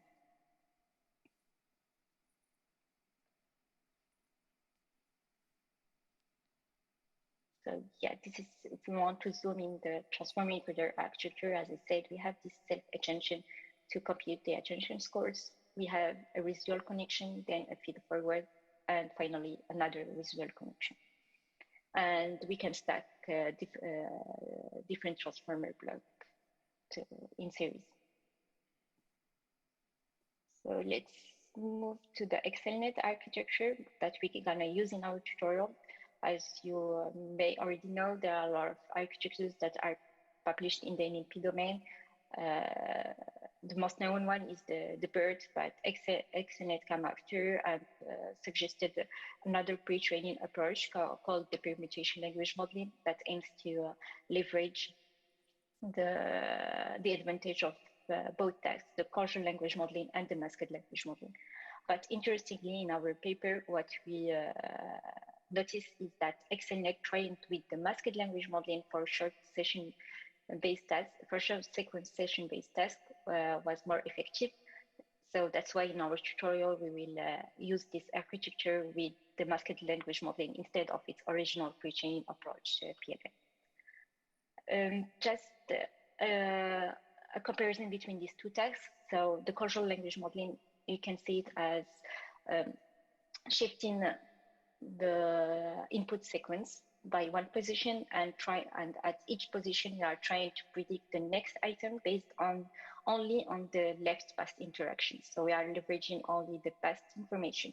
While in the masked language modeling, what we do is we randomly select position within the sequence and use the context, the bidirectional context of the left, meaning the past interaction, but also the right, the future interactions, to be able to retrieve the masked item. You can see it as an augmentation, data augmentation during training, because at each duration, different position will be masked, and we will have, for the same session, we will have different labels. So now let's start defining the model and training it. We will just re-import the required libraries to be able to do so. And then let me maybe just restart the query, but it seems blocked.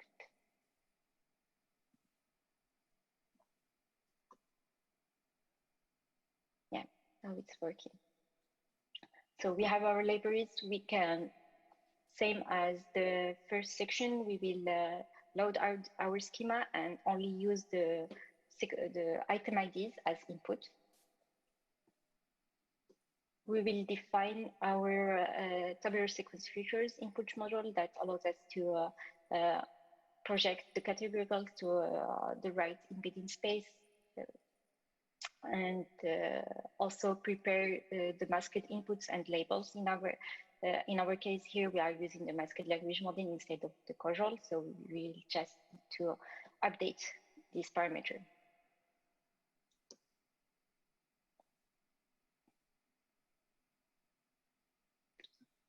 Now we have our tabular sequence feature. We need to move to the body part, and for that we need to be able to, instead of having this glue block, we will be able to define a transformer block.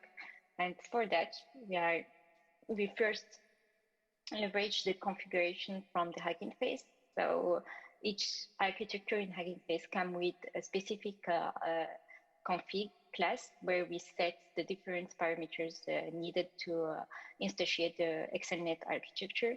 In Transformers Frac library, we extend this config class with a build method that allows us to just define the necessary parameters, and under the hood, we are making sure that all the other default all the other parameters are correctly set based on these 4 arguments. So for that, we will have the model to define the hidden size of the transformer, the number of attention heads that we want to apply for each transformer block, and the number of layers, meaning the number of the transformer stacks we want to have in our architecture. Once we have our transformer config, we can now instantiate the transformer block that links the transformer config to the right masking class, and instantiate the transformer block with all the necessary layers and also the properties for the given masking task. You can see, similar to the RNL, we make sure that we project our output from the tabular sequence features to the right dimension, meaning the hidden size of the transformer block using the MP block. And once we have our body, we will use the head to link the body to the next item prediction task in order to be able to have our end-to-end PyTorch model architecture using the model class. We will use the same evaluation matrix to be able to compare architectures between them. And yeah, when we have our model, we can move to the training part. So here you can see that we don't define the get data loader function anymore, because in the training argument, we allow for a parameter called data loader engine that allows us to specify the data loader we want to use during training. So the NVTabular option will allow us to instantiate the right NVTabular data loader from the schema, but we are also allowing for another option, which is Pereira, and which is basically a base PyTorch data loader. But you know that this Pereira option is not optimized, as the data is first loaded into CPU memory before copying it to the GPU. But we offer this as another option to be able to compare performances, and also to be able, if you want to do a small test on small data, we can use CPU training as well using the Pereira. But here in our tutorial, we use the NVIDIA Tabular for accelerated data loading and training. So similar, we will use the 3 bucks of training to be able to have a fair comparison with the RNN block. And we will set the batch sizes, the learning rates, and the logging step to track the evolution of the loss function.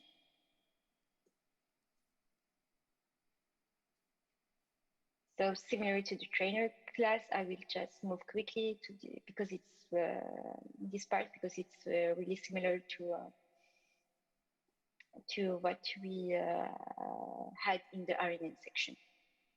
We will use training from daily fine tuning from day 1 to day 4, and get the time-based evaluation for each day.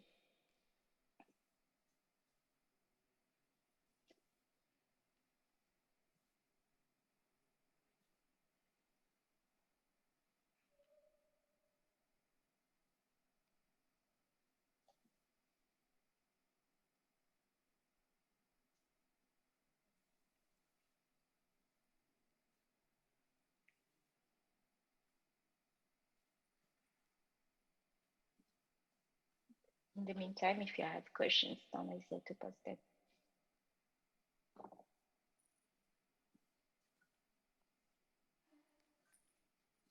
So, yeah, there is a question about the sequence length. So we know in all these architectures come with a given sequence length per batch by default. By default, it's 512 tokens.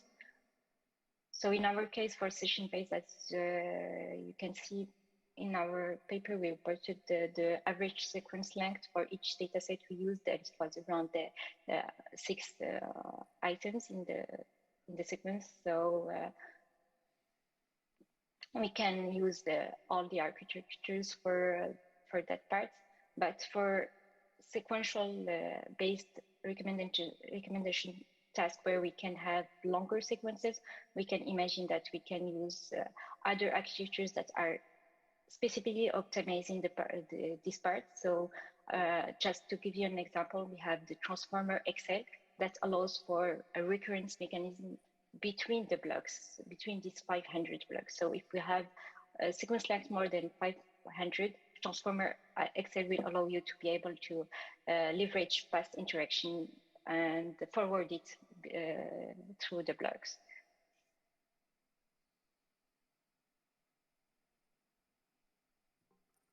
So yeah, no, I think, yes, our training is finished and we have our evaluation. So we will move to the third part where we will train an XLNet architecture, but this time we will add some other side information as additional sequential input features.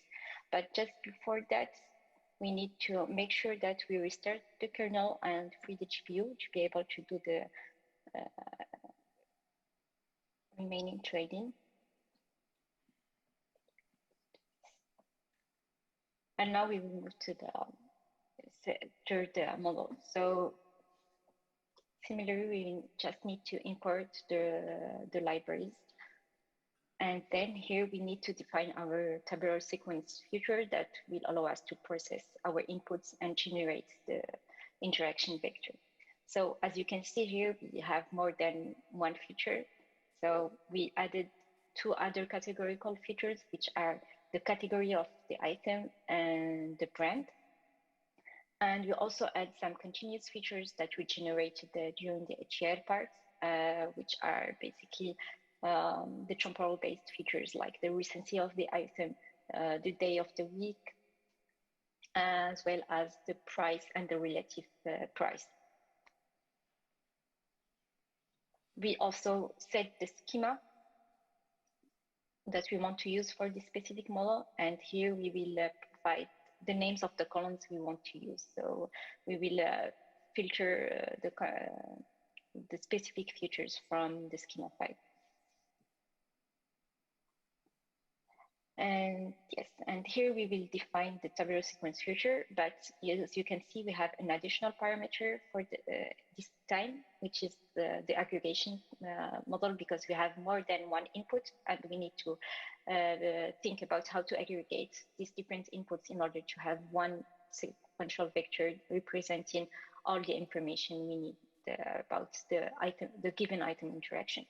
In our tutorial, we will use the concat, so meaning that we will just concat the vectors of each feature. But as I mentioned, we have other aggregation that you can see in our documentation to get more details and more description about these options. So now we have our inputs that is correctly set with the right dimensions, the right aggregation, and also we have the masking scheme that prepare our inputs with the masked items and set the masked labels as well.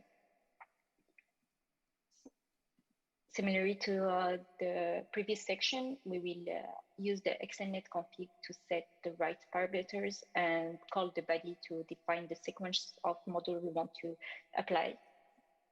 Then we define our head, which link the body to the prediction task we want to use. And finally, we have our PyTorch model class.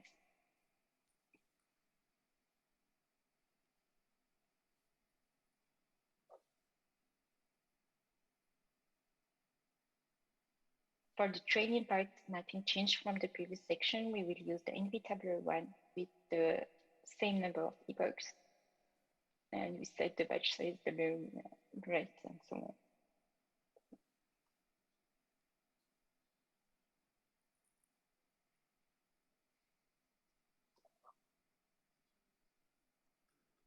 We'll launch our training loop.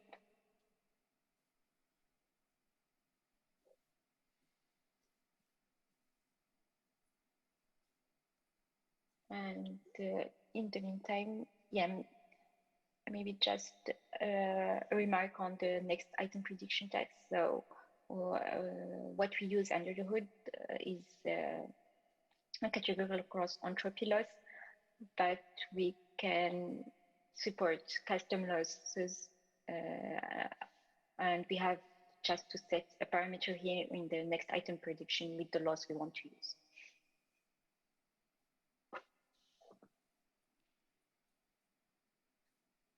So I saw a question about the embedding dimensions for categorical features. So they are defined based on the cardinalities.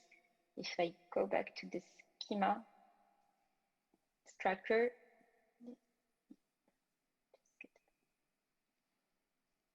you can see that we have the cardinality of each categorical feature, and from that we can compute the right dimension. But we are also supporting fixed dimension that the user can provide to the tabular sequence features if he don't want to automatically infer this dimension from the cardinality.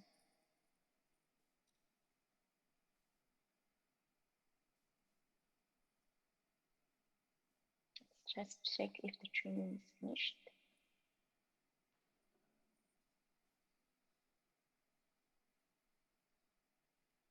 It seems not yet.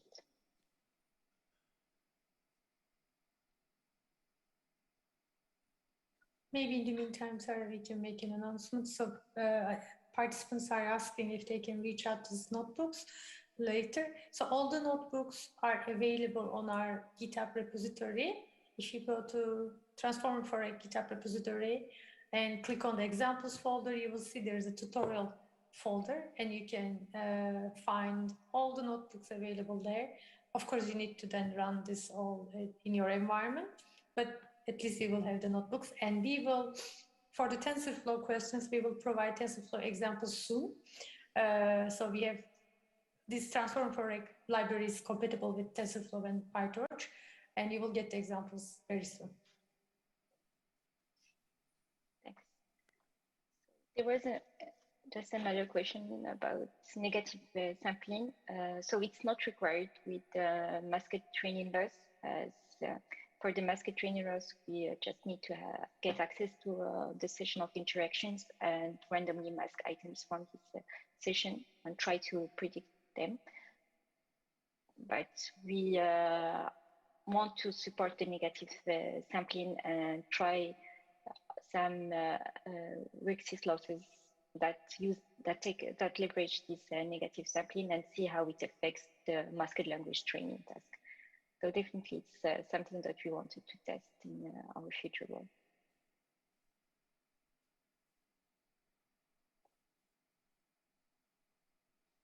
So yeah, since the training has finished, so we can save the results for our final model and just before comparing the performance of these three models, we just need to save the pre-trained model together with the ETL workflow in order to be able to retrieve them in the inference part. So for that, we just need to load back the ETL workflow that we saved during the first notebook presented by Ronay. The Triton inference part, we need also this sparse future config to be able to convert to the dense representation and correctly set the right sequence length of each item future. Then Tabular offers a handy utility function called the export PyTorch ensemble, where we can set our trained model together with the workflow and the sparse config. Then what it will do is that it will automatically generate all the needed config files for deploying these two models in inference part. So we just need to give a name of our trained model ensemble and then the path where we want to save these models. Benedikt will give you more details and show you how these configs look, the structure of the config looks like in the inference notebook. But just to end this second section, we will try to plot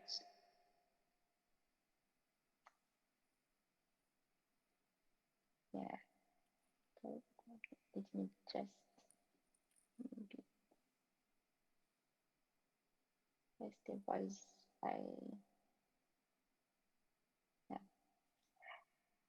This is a live demo error. So here, yeah, it doesn't work because I have duplicate results because I execute the.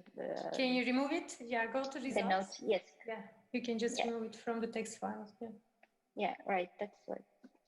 Yep. We can do it manually here and remove the duplicate. So we have the accuracy result here. We have the GPU, and this one is duplicated. Yeah, maybe we can improve the function to avoid such issues. Yeah. Yes, but this is live demo, so there are a lot of.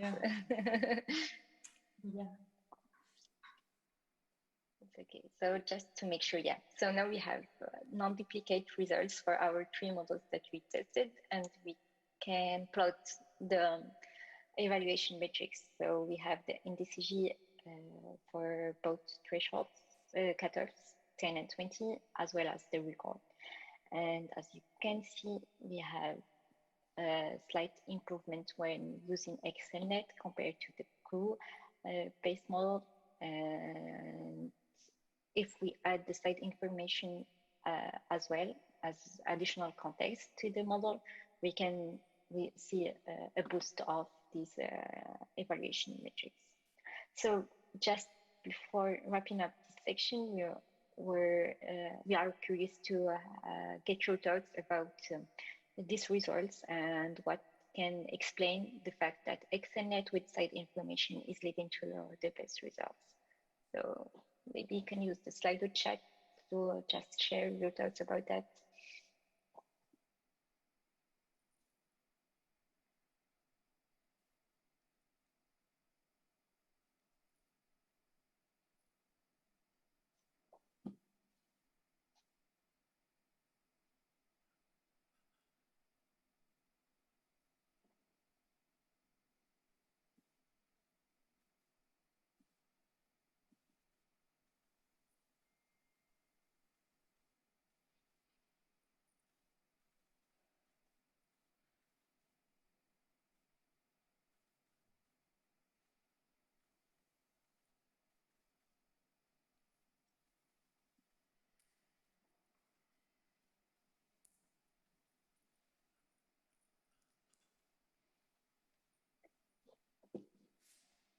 So yes, to answer your question, Greg, we are planning to extend this library to a broader one, learning models, where we intend to include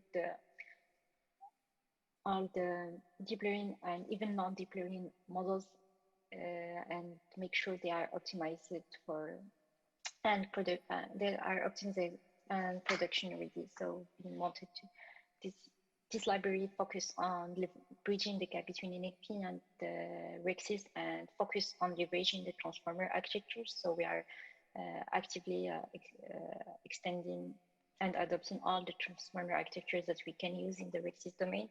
But for sure, there is a broader objective for emerging models that we where we can include other architectures. But even in the transformer, as I mentioned in the first section where we use the GRU-based model, you can see that we have this block where we can allow for custom architecture. So you can also use the transformers for to compare the transformer-based architectures with respect to other architectures that you have used previously or you want to test.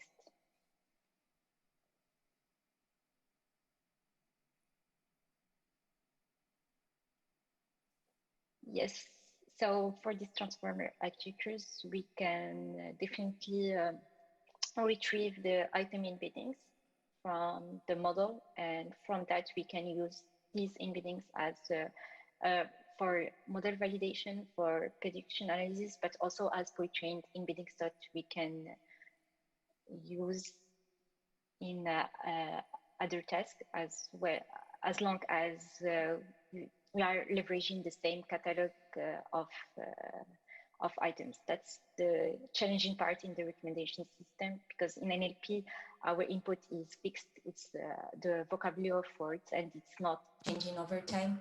So we can easily fix the pre-trained embeddings of such words and then use them in other tasks to either extend the embeddings or do fine-tuning. But in the recommendation system, we need to make sure that this catalog of items is the same between tasks, and also we need to leverage these dynamic updates of these items.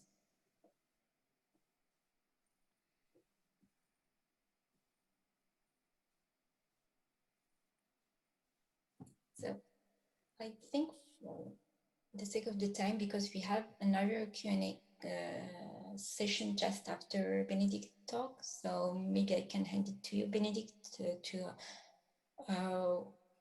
present the inference part.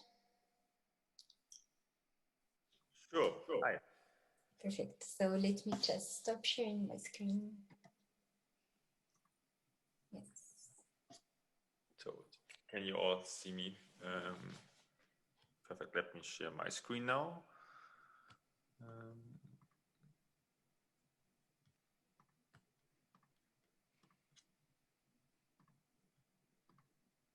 So I hope everyone is at this point at the notebook and the tutorial. And thank you very much for Sara, Ronay, and Gabriel for the part until now for the presentation. We are coming now to the last part. I will present the inference part. So far, Ronay did the pre-processing, feature engineering, ETL to prepare the data in the right format for Transformer for Rec. So I gave a great introduction, or like a full tutorial about how to use Transformer for Rec with a GRU model or with different Transformer architecture, and trained our model. And finally, the last step, or next step, is to get this into production. And this is of course important, like all this training and feature engineering is great. I think we all like this as data scientist or machine learning engineer, but that the user can really use it, we need to push it easy to production. And actually, this was actually already done by Sara. We have here one line of code which exports the model and the NV Tabular workflow to Triton, like saves it to disk. And after we execute this line of code, we will have here our configuration files, the model rates, all the statistics we need to bring this to production. And this line of code creates this folder structure. But maybe one step back, what we really want to do. So as Gabriel mentioned in introduction as well, we use Triton for serving models in production.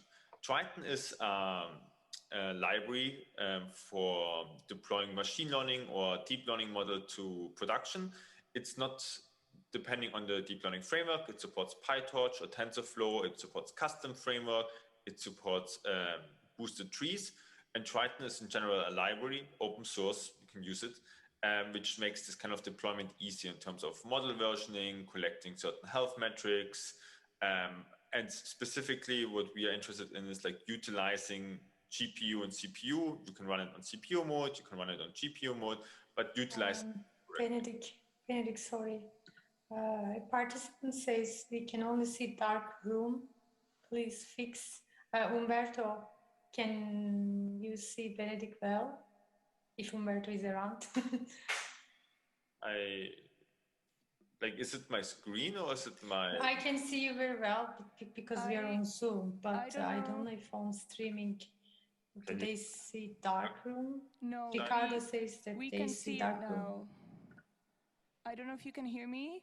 I'm the student volunteer, but I think we fixed it here. We can see your screen and we can see you in the room. Perfect. Oh, perfect. Okay. Thanks. Thanks for... Thank you. So I got Sorry, Benedikt.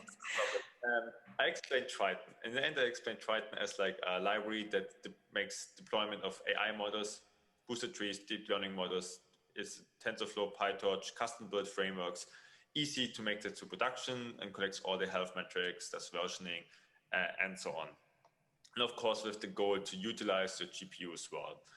And what we do specifically at Merlin is we deploy the Tabular workflow in our PyTorch model, in this example transformer for REC, together as an ensemble.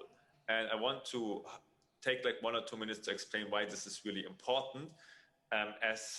In Tabular, we define the feature engineering and pre-processing steps. For example, normalizing numerical features, categorifying the items that is a continuous integer for our embedding tables.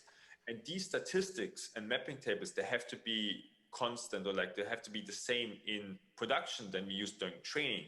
So if you use a different mapping table of categorifying, or we use like the wrong mean and standard deviation, our features look differently, and then our models do wrong predictions because the data doesn't look the same. And there we built in Merlin like this like export ensemble function, which deploys our ETL workflow with Tabular and our PyTorch model as an ensemble, meaning we can use the same data as an input request, then Tabular transforms all the data, and then the intermediate output is directly sent to the PyTorch model, and then we get the prediction back. So we just use the same input and get our predictions, and all the feature engineering and like ensembling them and chaining them together is done by Triton. And this enables us that the statistics are always the same. So it's like less failure issues or like bug proof by like maybe forgetting to update some of these parts. But okay, after talking a lot about Triton, let's go to the example. This is actually pretty easy and pretty straightforward. So what we want to learn is how to deploy the saved Tabular and PyTorch model to Triton server. And then we do like an example request to see that we really get predictions back. And first, we need some libraries to import. For this tutorial, when we started these instances, we started 2 Docker containers. One Docker container runs these Jupyter notebooks and the Jupyter lab where we did the training. And the second Docker container has the Triton inference server already started, and in explicit mode, which means we have to explicitly tell the Triton server, please load these models, and the server runs all the time already in the background. So after we executed this line of code before, it created this kind of folder structure. So we have one folder, which is our PyTorch model. This is the transformer for REC, which has here like the model weights. Then we have one model, which is like our ETL, our Tabular workflow, which contains like the feature normalization and the categorifying table and like all the statistics we need to create the features. And then finally, we have our ensemble, which just defines, like run first the PyTorch, and the Tabular model, and then the PyTorch model. And this is like the configuration file, which just defines what needs to be the input, what are the types of the input, what's the output of the model, and so on. You don't need to know that. Our export function does it automatically for us. Let's execute that. Yeah, the config files, what they have, like in general, high level is like the name, the platform, what kind of framework it uses, what is like the input in terms of name, type, and dimension, and the outputs. So let's really execute some parts. So we can connect to our Triton server as this runs in the same Docker container. We use the Docker compose and map the name Triton to the Docker container. We see the health check, it's alive, it's true. Then we can list the current available models. So this, the Triton Docker container has access to the model repository folder, and we can see it sees these 3 models there. And then we can say like, just load this model, which is like our ensemble model, and we'll load the other 2 models in the background, and then we can chain them, or it chains it automatically.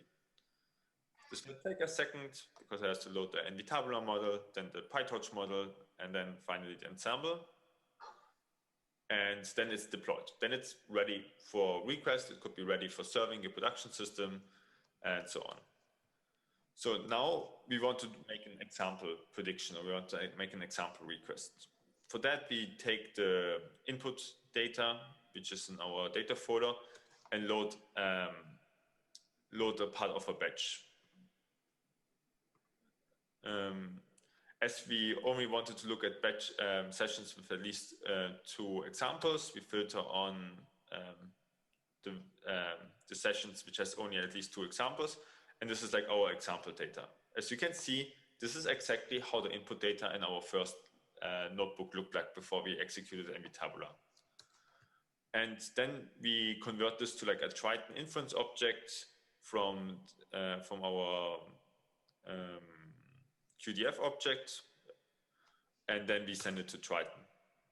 And then we get a response back. And if we print the response as a NumPy, we can see that we get like the logic output, which is like the last layer of our model.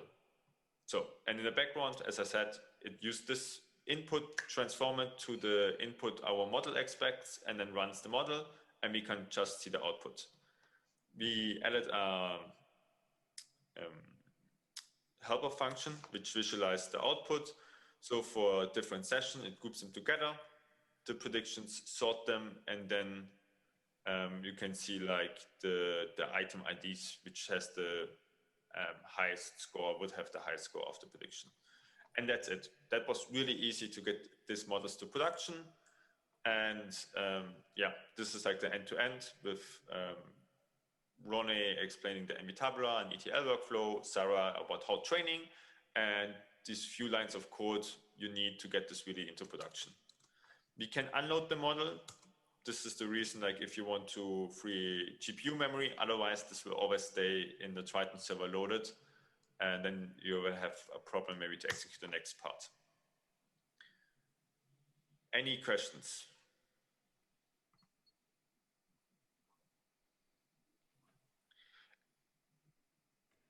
So if there's like a reason why to choose Triton over other serving frameworks, like we built Merlin with like easy integration to Triton. As you can see, it's really easy to export our models with all configuration to Triton in a few lines of code. We support, like Triton is like a general framework for serving. We support the computer vision models, NLP models. So we build it really for scaling. We have all kind of integration with Kubernetes, orchestration, and it's our preferences to bring deep learning models or like AI models to production.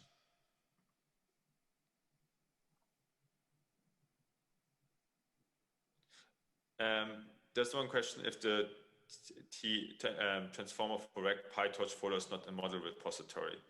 If you don't have these repository and these folders, then you miss to execute this part of the previous notebook, which exports the model and the NV Tabular workflow in this structure.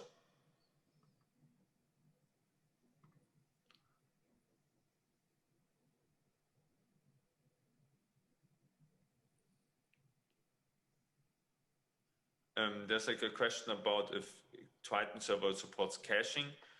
I haven't seen that, or I haven't tried it out. I assume you will need to implement this kind of in the client logic, where the client asks first the Redis cache if a prediction is available, and otherwise then ask Triton. You could try to implement it in a Triton logic, but it's always getting a little bit more custom.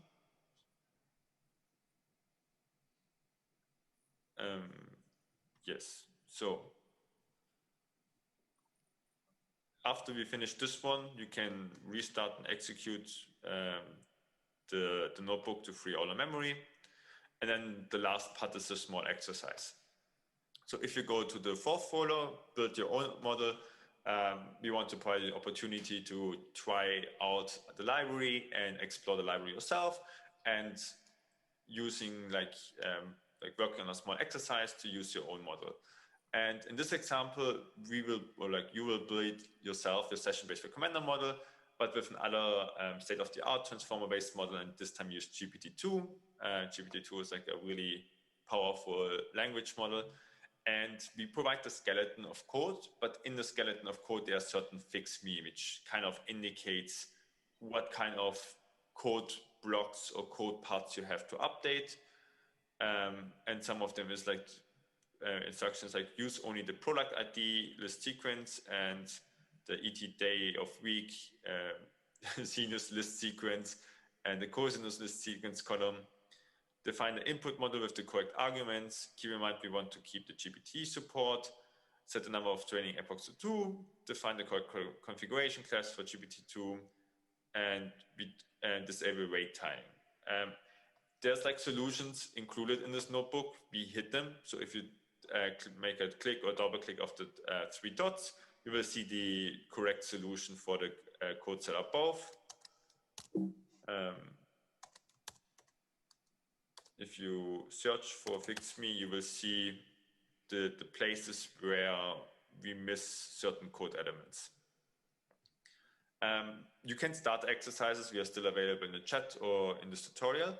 But I want to finish the tutorial, let's say official, and wrap it up.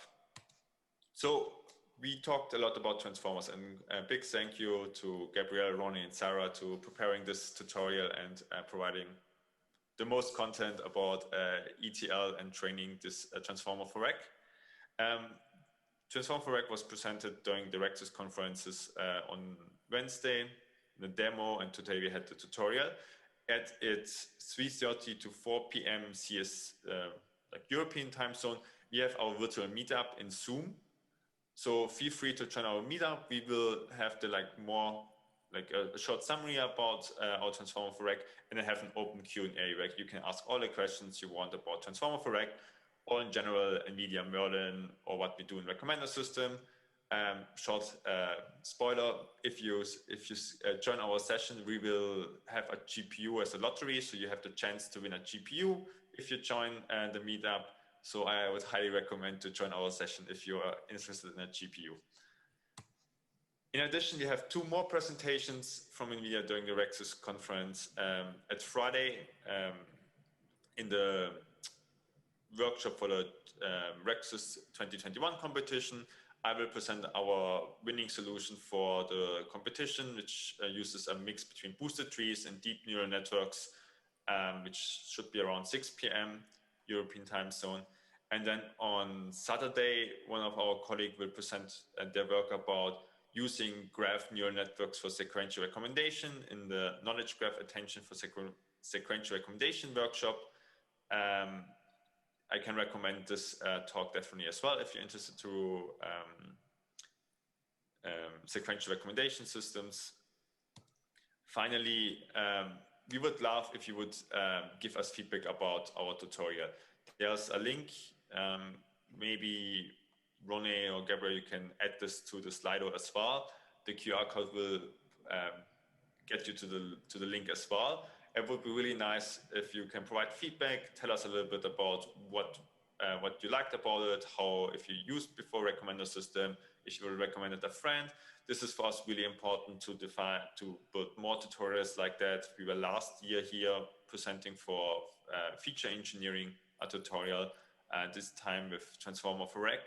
And we are always keen to know what's interested, or what are you interested in.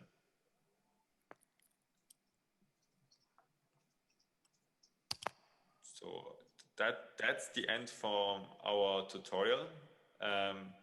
We will stay available if you have questions about the exercise, or we may go through it in like 10 minutes, but the exercise should be an opportunity for you to go through it. Maybe 2 or 3 more announcements I get into my mind right now. All the notebooks are available in our GitHub repository. If you go to Transformer for Rec on GitHub, and in the examples, you have the tutorials and you can access them. You keep access to the DLI infrastructure platform for the following days. So after 3.5 hours, it will time out and shut down the machines, but you can restart them tomorrow or like a day after when these recordings are available, and you can go through it by your own pace again if you want. I don't know if you can hear me, but Yes. Thank you very much for the tutorial. It was a very active session, I feel, with many questions. So Humberto is temporarily gone. I was wondering if you would like to take questions from perhaps people in the audience here. I saw also that questions keep coming in through the Slido. So do you want to do that now? Or, Yes, okay. you can do it. So if anyone in the audience has any questions here, they can come up to the microphone and ask them. And again, thank you very much for the tutorial. Thank you.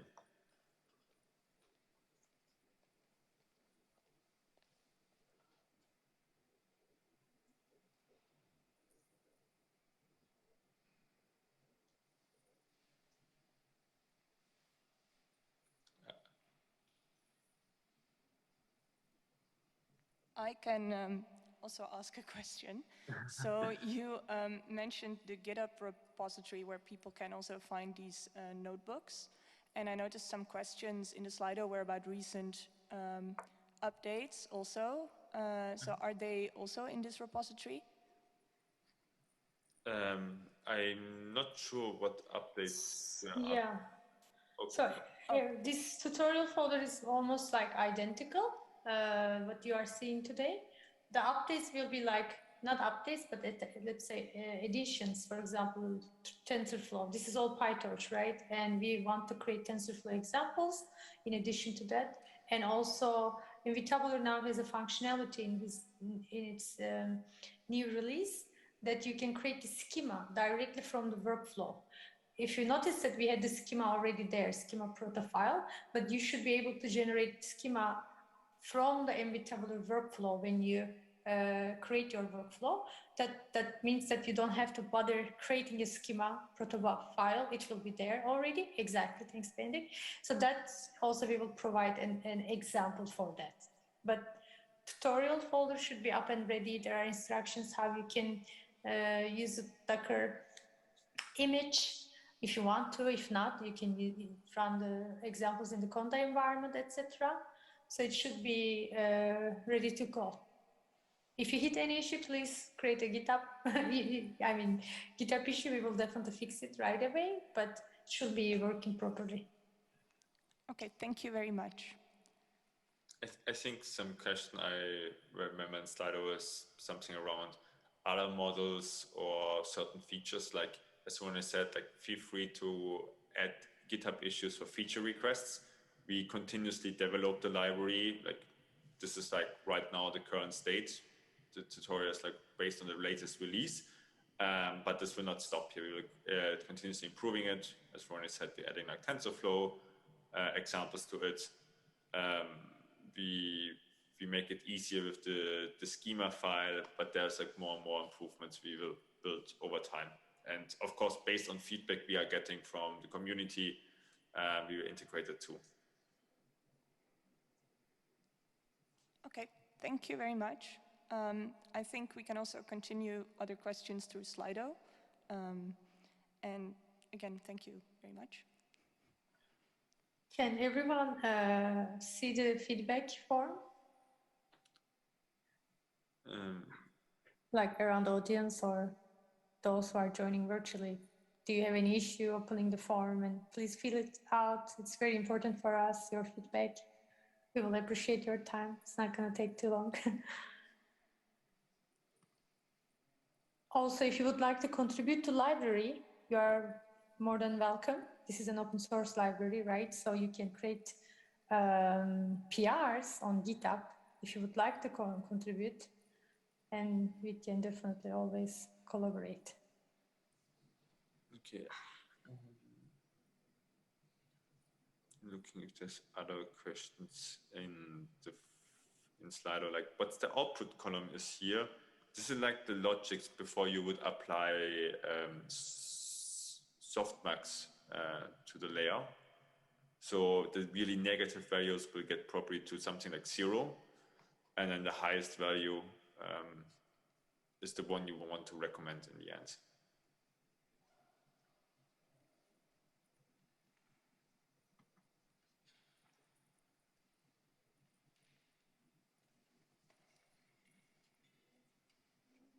Hey, hello, I have a question. Hi, I'm Gabor from Budapest, and what I would like to ask if, do you have any measures or benchmarks how this transform for Rec performs in the real life? So what is the cost, what is the latency, what are some of the trade-offs compared with the other more lightweight solutions, what are applied currently in the industry? That's a really great question. I don't know if Gabriel, Ronay, or Sara are there.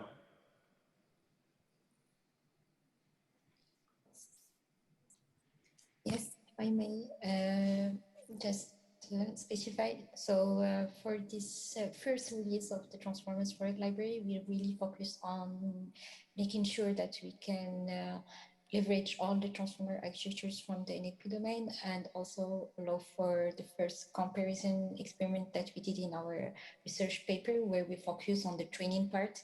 But currently we are working on the benchmark part in terms of train time, but also in terms of the inference time and compare it to other techniques. So currently we don't have the numbers yet, but we are planning to post them in our GitHub repo as soon as possible. Okay, thank you very much. Thank you.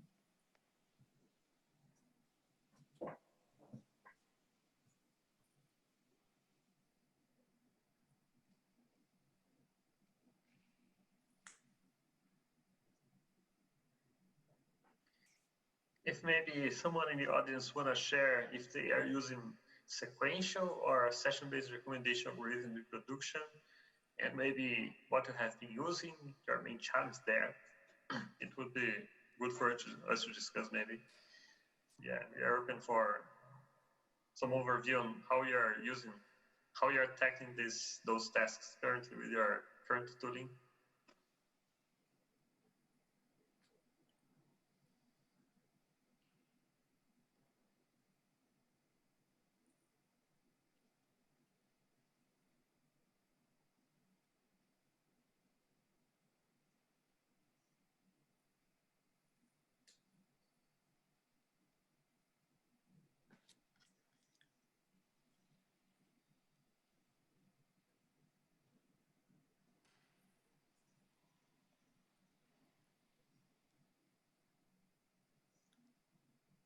Okay, I don't think we're getting more feedback or questions.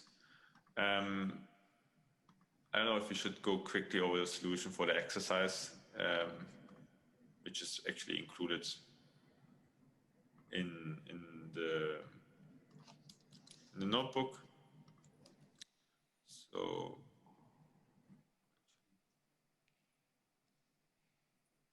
So the first part is we had to define here the column names and the schema for the tutorial and define, like, create the schema path to read it, and then define the names here. I extended all of them. Then we had to add the parameters for the tabular sequential feeder from schema. So what's the max length, how we want to concat it, the dimension for the model, and then with the schema, then we disabled weight tying in the next item prediction part.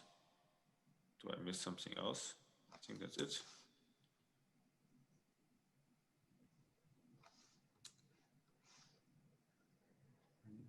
The train epochs is 2.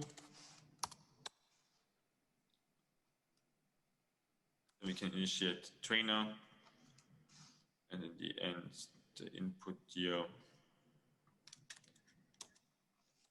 here, and then we can train our model. I think as we're like 50-minute short, which is great. Normally these things maybe run too long and we cannot go through everything.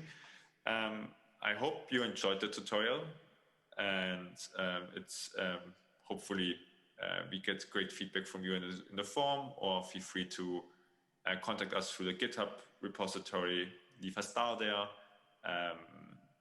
add some issues or like comments there if you have any feature requests or bugs or other issues there. And I wish you a great remaining day at the conference today. And maybe we see each other at the coffee break at 3:30 p.m. I again want to thank you very much for the tutorial, and also for the lively audience participation that was happening here through Slido and through here. And indeed, we hope to see each other again. Thank you. Thank you.